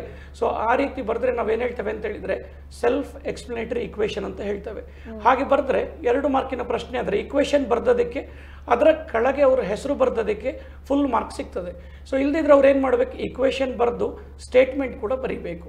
ಸೊ ಈ ರೀತಿಯಲ್ಲಿ ಕರೆಕ್ಟಾಗಿ ಅವರು ಕ್ವಶನ್ ನೋಡಬೇಕು, ಏನು ಕೇಳಿದ್ದಾರೆ, whether they asked general equation ಅಥವಾ ಎಕ್ಸಾಂಪಲ್ ಕೇಳಿದಾರ ಅಂತ. ಇನ್ನೊಂದು ರೀತಿಯಲ್ಲಿ ಏನು ಮಿಸ್ಟೇಕ್ ಮಾಡೋ ಸಾಧ್ಯತೆ ಉಂಟು ಅಂತ ಹೇಳಿದರೆ, ಅವರು ಕೇಳ್ತಾರೆ what is the name of the product in the given reaction below ಅಂತ ಕೇಳ್ತಾರೆ. ಅವ್ರೇನು ಮಾಡ್ತಾರೆ, ಒಂದು ಪ್ರಾಡಕ್ಟಿನ ಸ್ಟ್ರಕ್ಚರನ್ನು ಬರೀತಾರೆ. ಅವ್ರು ಕೇಳಿದ್ದೇನು, what is the name of the product, name the product ಅಂತ ಕೇಳಿದ್ದಾರೆ. ಸೊ ವಾಟ್ ಅಂತ ಕೇಳಿದರೆ ವಾಟ್ ಈಸ್ ಅ ಪ್ರಾಡಕ್ಟ್ ಅಂದರೆ they may write structure along with the name to be on the safer side. But name ಅಂತ ಕೇಳಿದಾಗ ಅವರ ಹೆಸರು ಬರೆಯೋದಿದ್ದರೆ ಅಲ್ಲಿ ಮಾರ್ಕ್ ಹೋಗ್ತದೆ, ಬರೀ ಸ್ಟ್ರಕ್ಚರನ್ನು ಬರೆದರೆ. ಈ ರೀತಿ ಸಾಮಾನ್ಯ ಮಕ್ಕಳು ಮಿಸ್ಟೇಕ್ ಮಾಡ್ತಾರೆ. ಪೀರಿಯಾಡಿಕ್ ಟೇಬಲ್ ಇದೆ ಅಲ್ವಾ ಸರ್ ಕೆಮಿಸ್ಟ್ರಿಯಲ್ಲಿ, ಇವಾಗ ಪ್ರಾಬ್ಲಮ್ಸ್ ಯಾವ ರೀತಿ ಬೇಕಾದ್ರೆ ಫಾರ್ಮೇಷನ್ ಆಗ್ಬಹುದು. So should be by heart periodic ಟೇಬಲ್ನ ಬೈ ಹಾರ್ಟ್ ಮಾಡಬೇಕಾ ನಾವು? ಈಗ ಯಾರಾದರೂ ಒಬ್ರು ಆಸ್ಟ್ರಾಲಜರ್ ಹತ್ರ ಹೋಗ್ತಾರೆ ಅಂತ ಹೇಳಿದ್ರೆ, ಅವ್ರು ಹೋಗ್ಬೇಕಾದ್ರೆ ಅವರು ಜಾತಕವನ್ನು ತಗೊಂಡು ಹೋಗ್ಬೇಕು. We call it as horoscope must be there. Without horoscope we cannot predict what may happen. ಅದೇ ರೀತಿ ಕೆಮಿಸ್ಟ್ರಿ ಕಲಿಬೇಕಾದ್ರೆ ಒಬ್ಬ ಕೆಮಿಸ್ಟ್ರಿಯ ವಿದ್ಯಾರ್ಥಿ ಹೌದು ಅಂತಾದರೆ ಅವನಿಗೆ ಎಂಟೈರ್ ಪೀರಿಯಾಡಿಕ್ ಟೇಬಲ್ ಗೊತ್ತಿರಬೇಕು. So whether he learn it by hard work or whether he by heart it, ಅಥವಾ ಅದಕ್ಕೆ ಏನಾದರೂ ಆಕ್ರೋನಿಮ್ಸ್ ಮಾಡಿ ಕಲಿತಾನ, ಯಾವ ರೀತಿ ಕಲಿತಾನೆ ಅಂತ ಹೇಳೋದು ಮುಖ್ಯ ಅಲ್ಲ, ಯಾವ ಎಲಿಮೆಂಟ್ ಎಲ್ಲಿ ಉಂಟು ಪೀರಿಯಾಡಿಕ್ ಟೇಬಲ್ ಅಲ್ಲಿ ಅಂತ ಹೇಳೋದು ಅವರಿಗೆ ಫಸ್ಟ್ ಗೊತ್ತಿರಬೇಕು.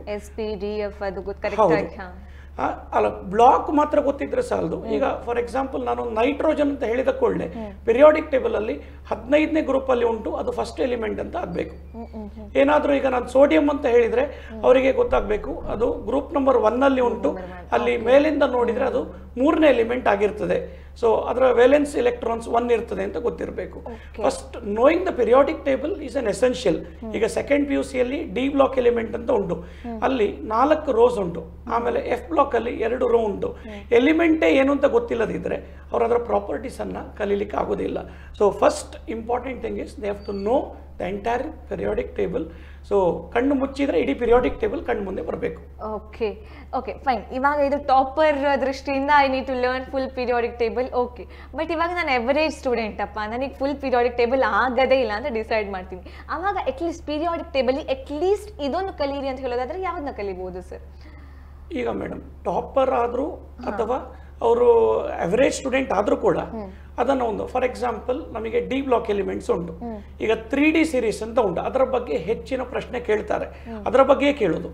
ಈಗ ಅದರಲ್ಲಿ 10 ಎಲಿಮೆಂಟ್ ಉಂಟು, ಅದನ್ನು ನೆನಪಿಡ್ಲಿಕ್ಕೆ ನನ್ನ ಮಕ್ಕಳಿಗೆ ಹೇಳ್ತಾನೆ, science teachers very creative minded, fishes could not cut zinc. ಇದು ಅವನು ಎಬೋ ಎವರೇಜ್ ಸ್ಟೂಡೆಂಟ್ ಆದರೂ ಬಿಲೋ ಎವರೇಜ್ ಸ್ಟೂಡೆಂಟ್ ಆದರೂ ಅಥವಾ ಭಾರಿ ಹುಷಾರಿನ ಹುಡುಗ ಆದರೂ ಕೂಡ ಇದನ್ನು ಅವನು ಕಲ್ತ್ರೆ ಅವನಿಗೆ 10 ಎಲಿಮೆಂಟ್ ಗೊತ್ತಾಯಿತು. Scandium, titanium, vanadium, chromium, manganese, iron, cobalt, nickel, copper, zinc ಅಂತ. ಸೊ ಕಲಿಯುವಾಗ ಒಂದು ಸ್ವಲ್ಪ ಫನ್ನಿ ವೇಯಲ್ಲಿ ಕಲ್ತ್ರೆ ಅದು ಅವರಿಗೆ ನೆನಪು ಜಾಸ್ತಿ ಉಳಿತದೆ. ಆಮೇಲೆ ಒಂದ್ಸತಿ ಎಲಿಮೆಂಟ್ ಗೊತ್ತಾದರೆ ಅದರ ಅಟಾಮಿಕ್ ನಂಬರ್ ಗೊತ್ತಾದರೆ 21ರಿಂದ 30ನೇವರೆಗೆ ಎಲಿಮೆಂಟ್ ಅಟಾಮಿಕ್ ನಂಬರ್ ಗೊತ್ತಾದರೆ ಅದರ ಎಲೆಕ್ಟ್ರಾನಿಕ್ ಕಾನ್ಫಿಗರೇಷನ್ ಬರೀಲಿಕ್ಕೆ ಸುಲಭ ಆಗ್ತದೆ, ಅದರ ಪ್ರಾಪರ್ಟೀಸ್ ಕಲೀಲಿಕ್ಕೆ ಅವರಿಗೆ ತುಂಬ ಸುಲಭ ಆಗ್ತದೆ. ಸೊ ಇಡೀ ಎಂಟೈರ್ ಪಿರಿಯಾಡಿಕ್ ಟೇಬಲ್ ಅನ್ನ ಆ ರೀತಿ ಒಂದು ಫನ್ನಿ ವೇಯಲ್ಲಿ ಕಲೀಲಿಕ್ಕೆ ಸಾಧ್ಯ ಉಂಟು. ಓಕೆ, ಸೊ ನನಗೆ ನೆನಪಿರೋ ಪ್ರಕಾರ 18th ರೋ ಎಲಿಮೆಂಟ್ಸ್ ಇದೆ ಅಲ್ವಾ sir? That is very important. ನನಗೆ ನೆನಪಿರೋ ಪ್ರಕಾರ 18th ರೋ ಎಲಿಮೆಂಟ್ಸ್ ನಾನು ಬೈ ಹೈಟ್ ಹೊಡೆದಿದ್ದು ನಂಗೆ ನೆನಪಿದೆ. That is like very 18th row ಈಗ ಹೇಳೋದು ನಾವು it is column. 18th column we call it as noble gases. ಈಗ ಅವರಿಗೆ ಎಕ್ಸಾಮಿಗೆ PUC ಸೆಕೆಂಡ್ PUC ಬೋರ್ಡ್ ಎಕ್ಸಾಮಿಗೆ ಇಲ್ಲ ಅದು, ಯಾಕಂದ್ರೆ ಪಿ ಬ್ಲಾಕ್ ಅಂತ ಹೇಳುವ ಚಾಪ್ಟರ್ ಡಿಲೀಟ್ ಆಗಿದೆ. ಆದರೂ ನಾನು ಅವರಿಗೆ ಹೇಳೋದೇನು ಅಂತ ಹೇಳಿದ್ರೆ, he occur to get a meaningful statement scored X runs: helium, neon, argon, krypton, xenon, radon. So ಅವರಿಗೆ ನೆನಪಿಡ್ಲಿಕ್ಕೆ ಆಗ್ತದೆ. ಆದರೆ ಈ ಚಾಪ್ಟರ್ ಈಗ ಪಿ ಬ್ಲಾಕ್ ಎಂಬ ಚಾಪ್ಟರ್ ಈಗ ನಮ್ಮ ಬೋರ್ಡ್ ಎಕ್ಸಾಮಿಗೆ ಇಲ್ಲ. ಡಿಲೀಟ್ ಆಗಿದೆ. ಓಕೆ ಮ್ಯಾಮ್, ಇವಾಗ ಬಯೋ ಅಂತ ಬಂದ ಕೂಡಲೇ ಫಸ್ಟ್ ಕಂಪ್ಲೇಂಟ್ ನಮಗೆ ಟರ್ಮಿನಾಲಜೀಸ್ ಕಷ್ಟ ಆಗುತ್ತೆ, ಅದು ಎಲ್ಲಿಂದ ಹೊಡ್ಕೊಂಡು ಬರ್ತಾರೋ ಗೊತ್ತಿಲ್ಲ ಈ ಶಬ್ದಗಳನ್ನ ಅಂತ.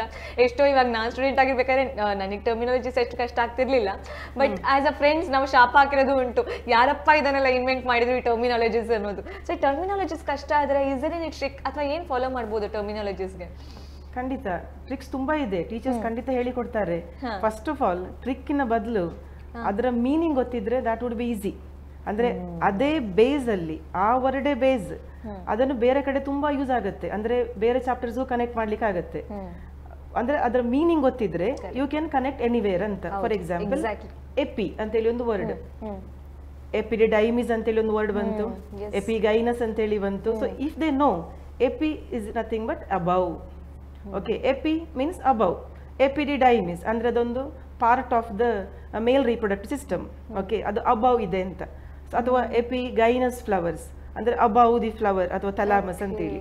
ಸೊ ಈ ರೀತಿ ಒಂದು ವರ್ಡ್ ಇದ್ದು ಮೀನಿಂಗ್ ಗೊತ್ತಿದ್ರೆ, ಇವಾಗ ನಮ್ಮಲ್ಲಿ ನಾವು ಏನ್ ಮಾಡ್ತೇವೆ ಹೇಳಿದ್ರೆ, ಬಿಗಿನಿಂಗ್ ಅಲ್ಲಿ when first PUC students come, ಅವರಿಗೆ ಒಂದು ಬ್ರಿಡ್ಜ್ ಕೋರ್ಸ್ ಕ್ಲಾಸಸ್ ಅಂತೇಳಿ ಮಾಡ್ತೇವೆ. ಆ ಟೈಮಲ್ಲಿ ಒಂದು session we take only for teaching these terminologies. Okay, terminology, ಎಲ್ಲ ಟರ್ಮಿನಾಲಜಿ ಅವರಿಗೆ DPU ಸಿಲೆಬಸ್ ಅಲ್ಲಿ ಬರುವಂಥದ್ದು ಎಲ್ಲ ವರ್ಡ್ಸ್ ಅನ್ನು ಅದರ ಅರ್ಥ ಹೇಳಿಕೊಡುದು. ವಾಟ್ ಇಸ್ ದ ಮೀನಿಂಗ್ ಅಂತ ಫಸ್ಟ್ ಆಫ್ ಆಲ್ ಮೀನಿಂಗ್ ಗೊತ್ತಿದ್ರೆ ಆ ವರ್ಡ್ ಇದ್ದು ಬೇಸ್ ಇಟ್ಕೊಂಡು ಎಲ್ಲೂ ಕೂಡ ಅವರಿಗೆ ಅಪ್ಲೈ ಮಾಡ್ಕೊಂಡು ಹೋಗ್ಬೋದು.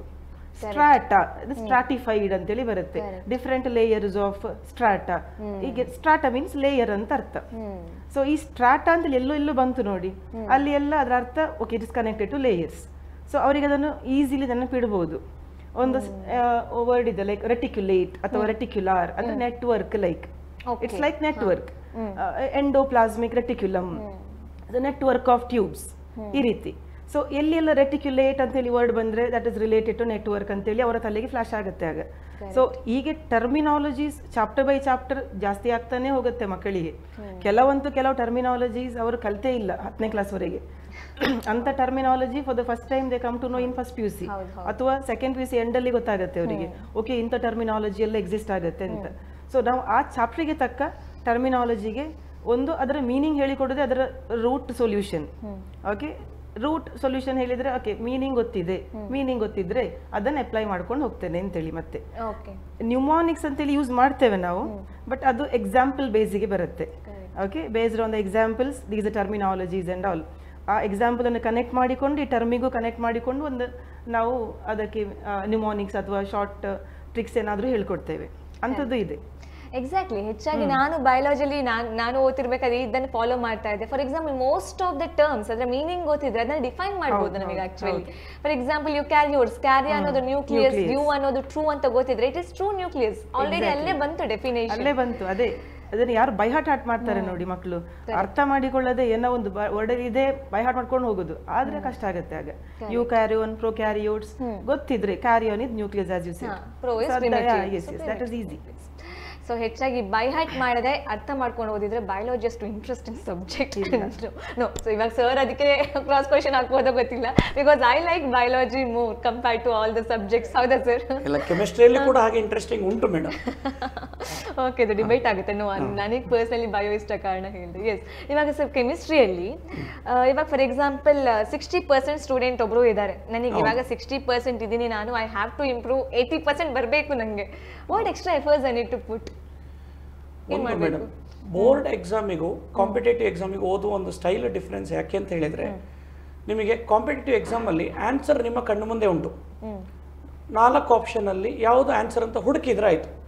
ಬೋರ್ಡ್ ಎಕ್ಸಾಮಿಗೆ ಆ ರೀತಿ ಅಲ್ಲ, ಪ್ರಶ್ನೆ ಮಾತ್ರ ಉಂಟು.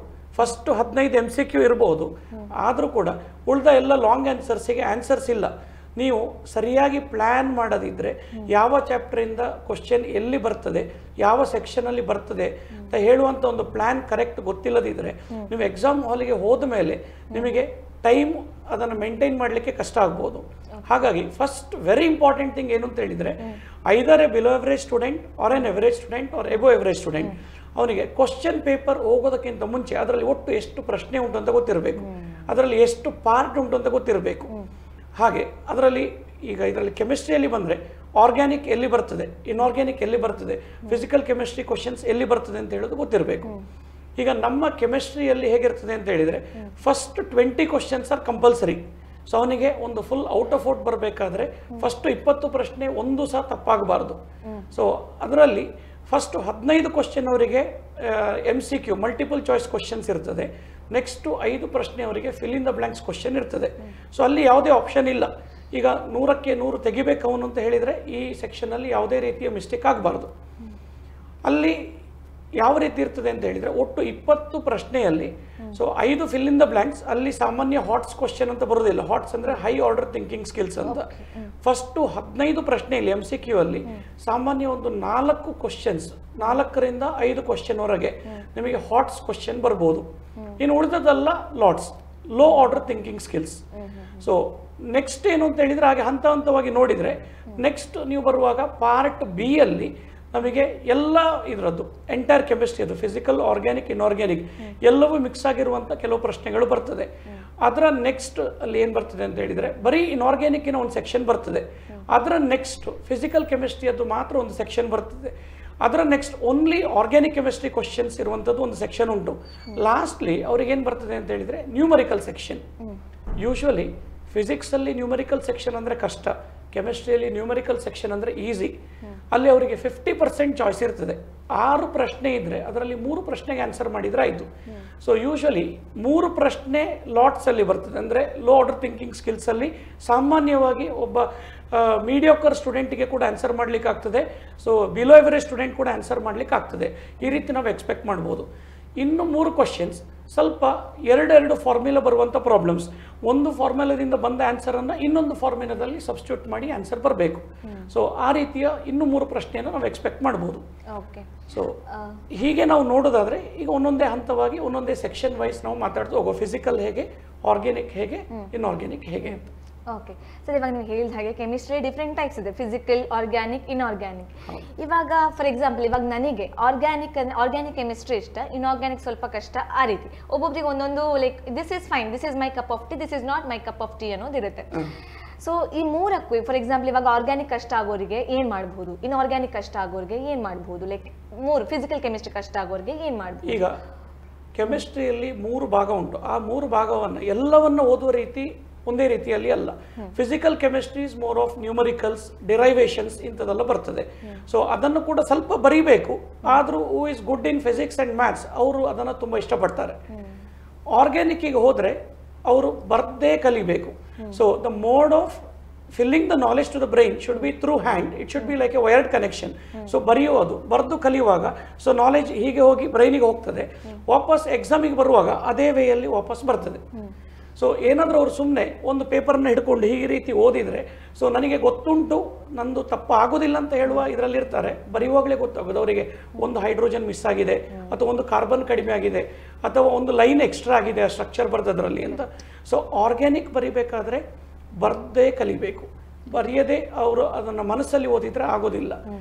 ಇನ್ಆರ್ಗ್ಯಾನಿಕಲ್ಲಿ ಯಾವಾಗಲೂ ವೆರಿ ಇಂಪಾರ್ಟೆಂಟ್ ಏನು ಅಂತ ಹೇಳಿದರೆ ಎಲ್ಲ ಈಕ್ವೇಷನ್ಸ್ ಬ್ಯಾಲೆನ್ಸ್ಡ್ ಈಕ್ವೇಷನ್ ಆಗಿಯೇ ಇರಬೇಕು. ಸೊ ಬ್ಯಾಲೆನ್ಸ್ಡ್ ಈಕ್ವೇಷನ್ ಬರೆಯದಿದ್ದರೆ even though reactants and products nature are correct but still they will not get any mark. So balanced equation ಬರೀಬೇಕು ಅಂತ ಹೇಳಿದರೆ ಎಕ್ಸಾಮಲ್ಲಿ ಕೂತ್ಕೊಂಡು ನಮಗೆ ಪ್ಲ್ಯಾನ್ ಮಾಡಲಿಕ್ಕೆ ಆಗೋದಿಲ್ಲ. Because it is a time bound exam, 3 ಗಂಟೆ ಅವಧಿ ಮಾತ್ರ ಇರೋದು. ಹಾಗಾದರೆ ಏನು ಮಾಡಬೇಕು ಅವರು, ಆ ಬ್ಯಾಲೆನ್ಸ್ಡ್ ಈಕ್ವೇಷನ್ಸ್ ಇರೋದೇ ಕೆಲವು, ಅದನ್ನು ಬರೆದು ಪ್ರಾಕ್ಟೀಸ್ ಮಾಡಿ ಸ್ಟೋಯ್ಕಿಯೋಮೆಟ್ರಿಕ್ ಕೊಯಿಫಿಷಿಯಂಟ್ಸನ್ನು ನೆನಪಿಡೋದು ಬಹಳ ಇಂಪಾರ್ಟೆಂಟ್. ಇಲ್ಲದಿದ್ದರೆ ಅವರಿಗೆ ಎಕ್ಸಾಮಲ್ಲಿ ಸ್ವಲ್ಪ ಕಷ್ಟ ಆಗ್ಬೋದು. ಬೇರೆ ಯಾವುದೇ other stoichiometric coefficients other then what is given in NCERT ಅವ್ರು ಬರೀಬಾರ್ದು. NCERT ಬುಕ್ಕಲ್ಲಿ ಏನು ಇಕ್ವೇಷನ್ ಕೊಟ್ಟಿದ್ದಾರೆ ಅದನ್ನೇ ಬರೀಬೇಕು. ಓಕೆ ಮ್ಯಾಮ್ ಹತ್ರ ಬರೋಕ್ಕಿಂತ ಮುಂಚೆ, ಸೊ ನೀವು ಆರ್ಗ್ಯಾನಿಕ್ ಇನ್ಆರ್ಗ್ಯಾನಿಕ್ ಬಗ್ಗೆ ಮಾತಾಡಿದ ಕಾರಣ ಕ್ಯೂರಿಯಾಸಿಟಿ ಒಂದು ಕ್ವಶನ್ ಕೇಳ್ತಾ ಇದ್ದೀನಿ.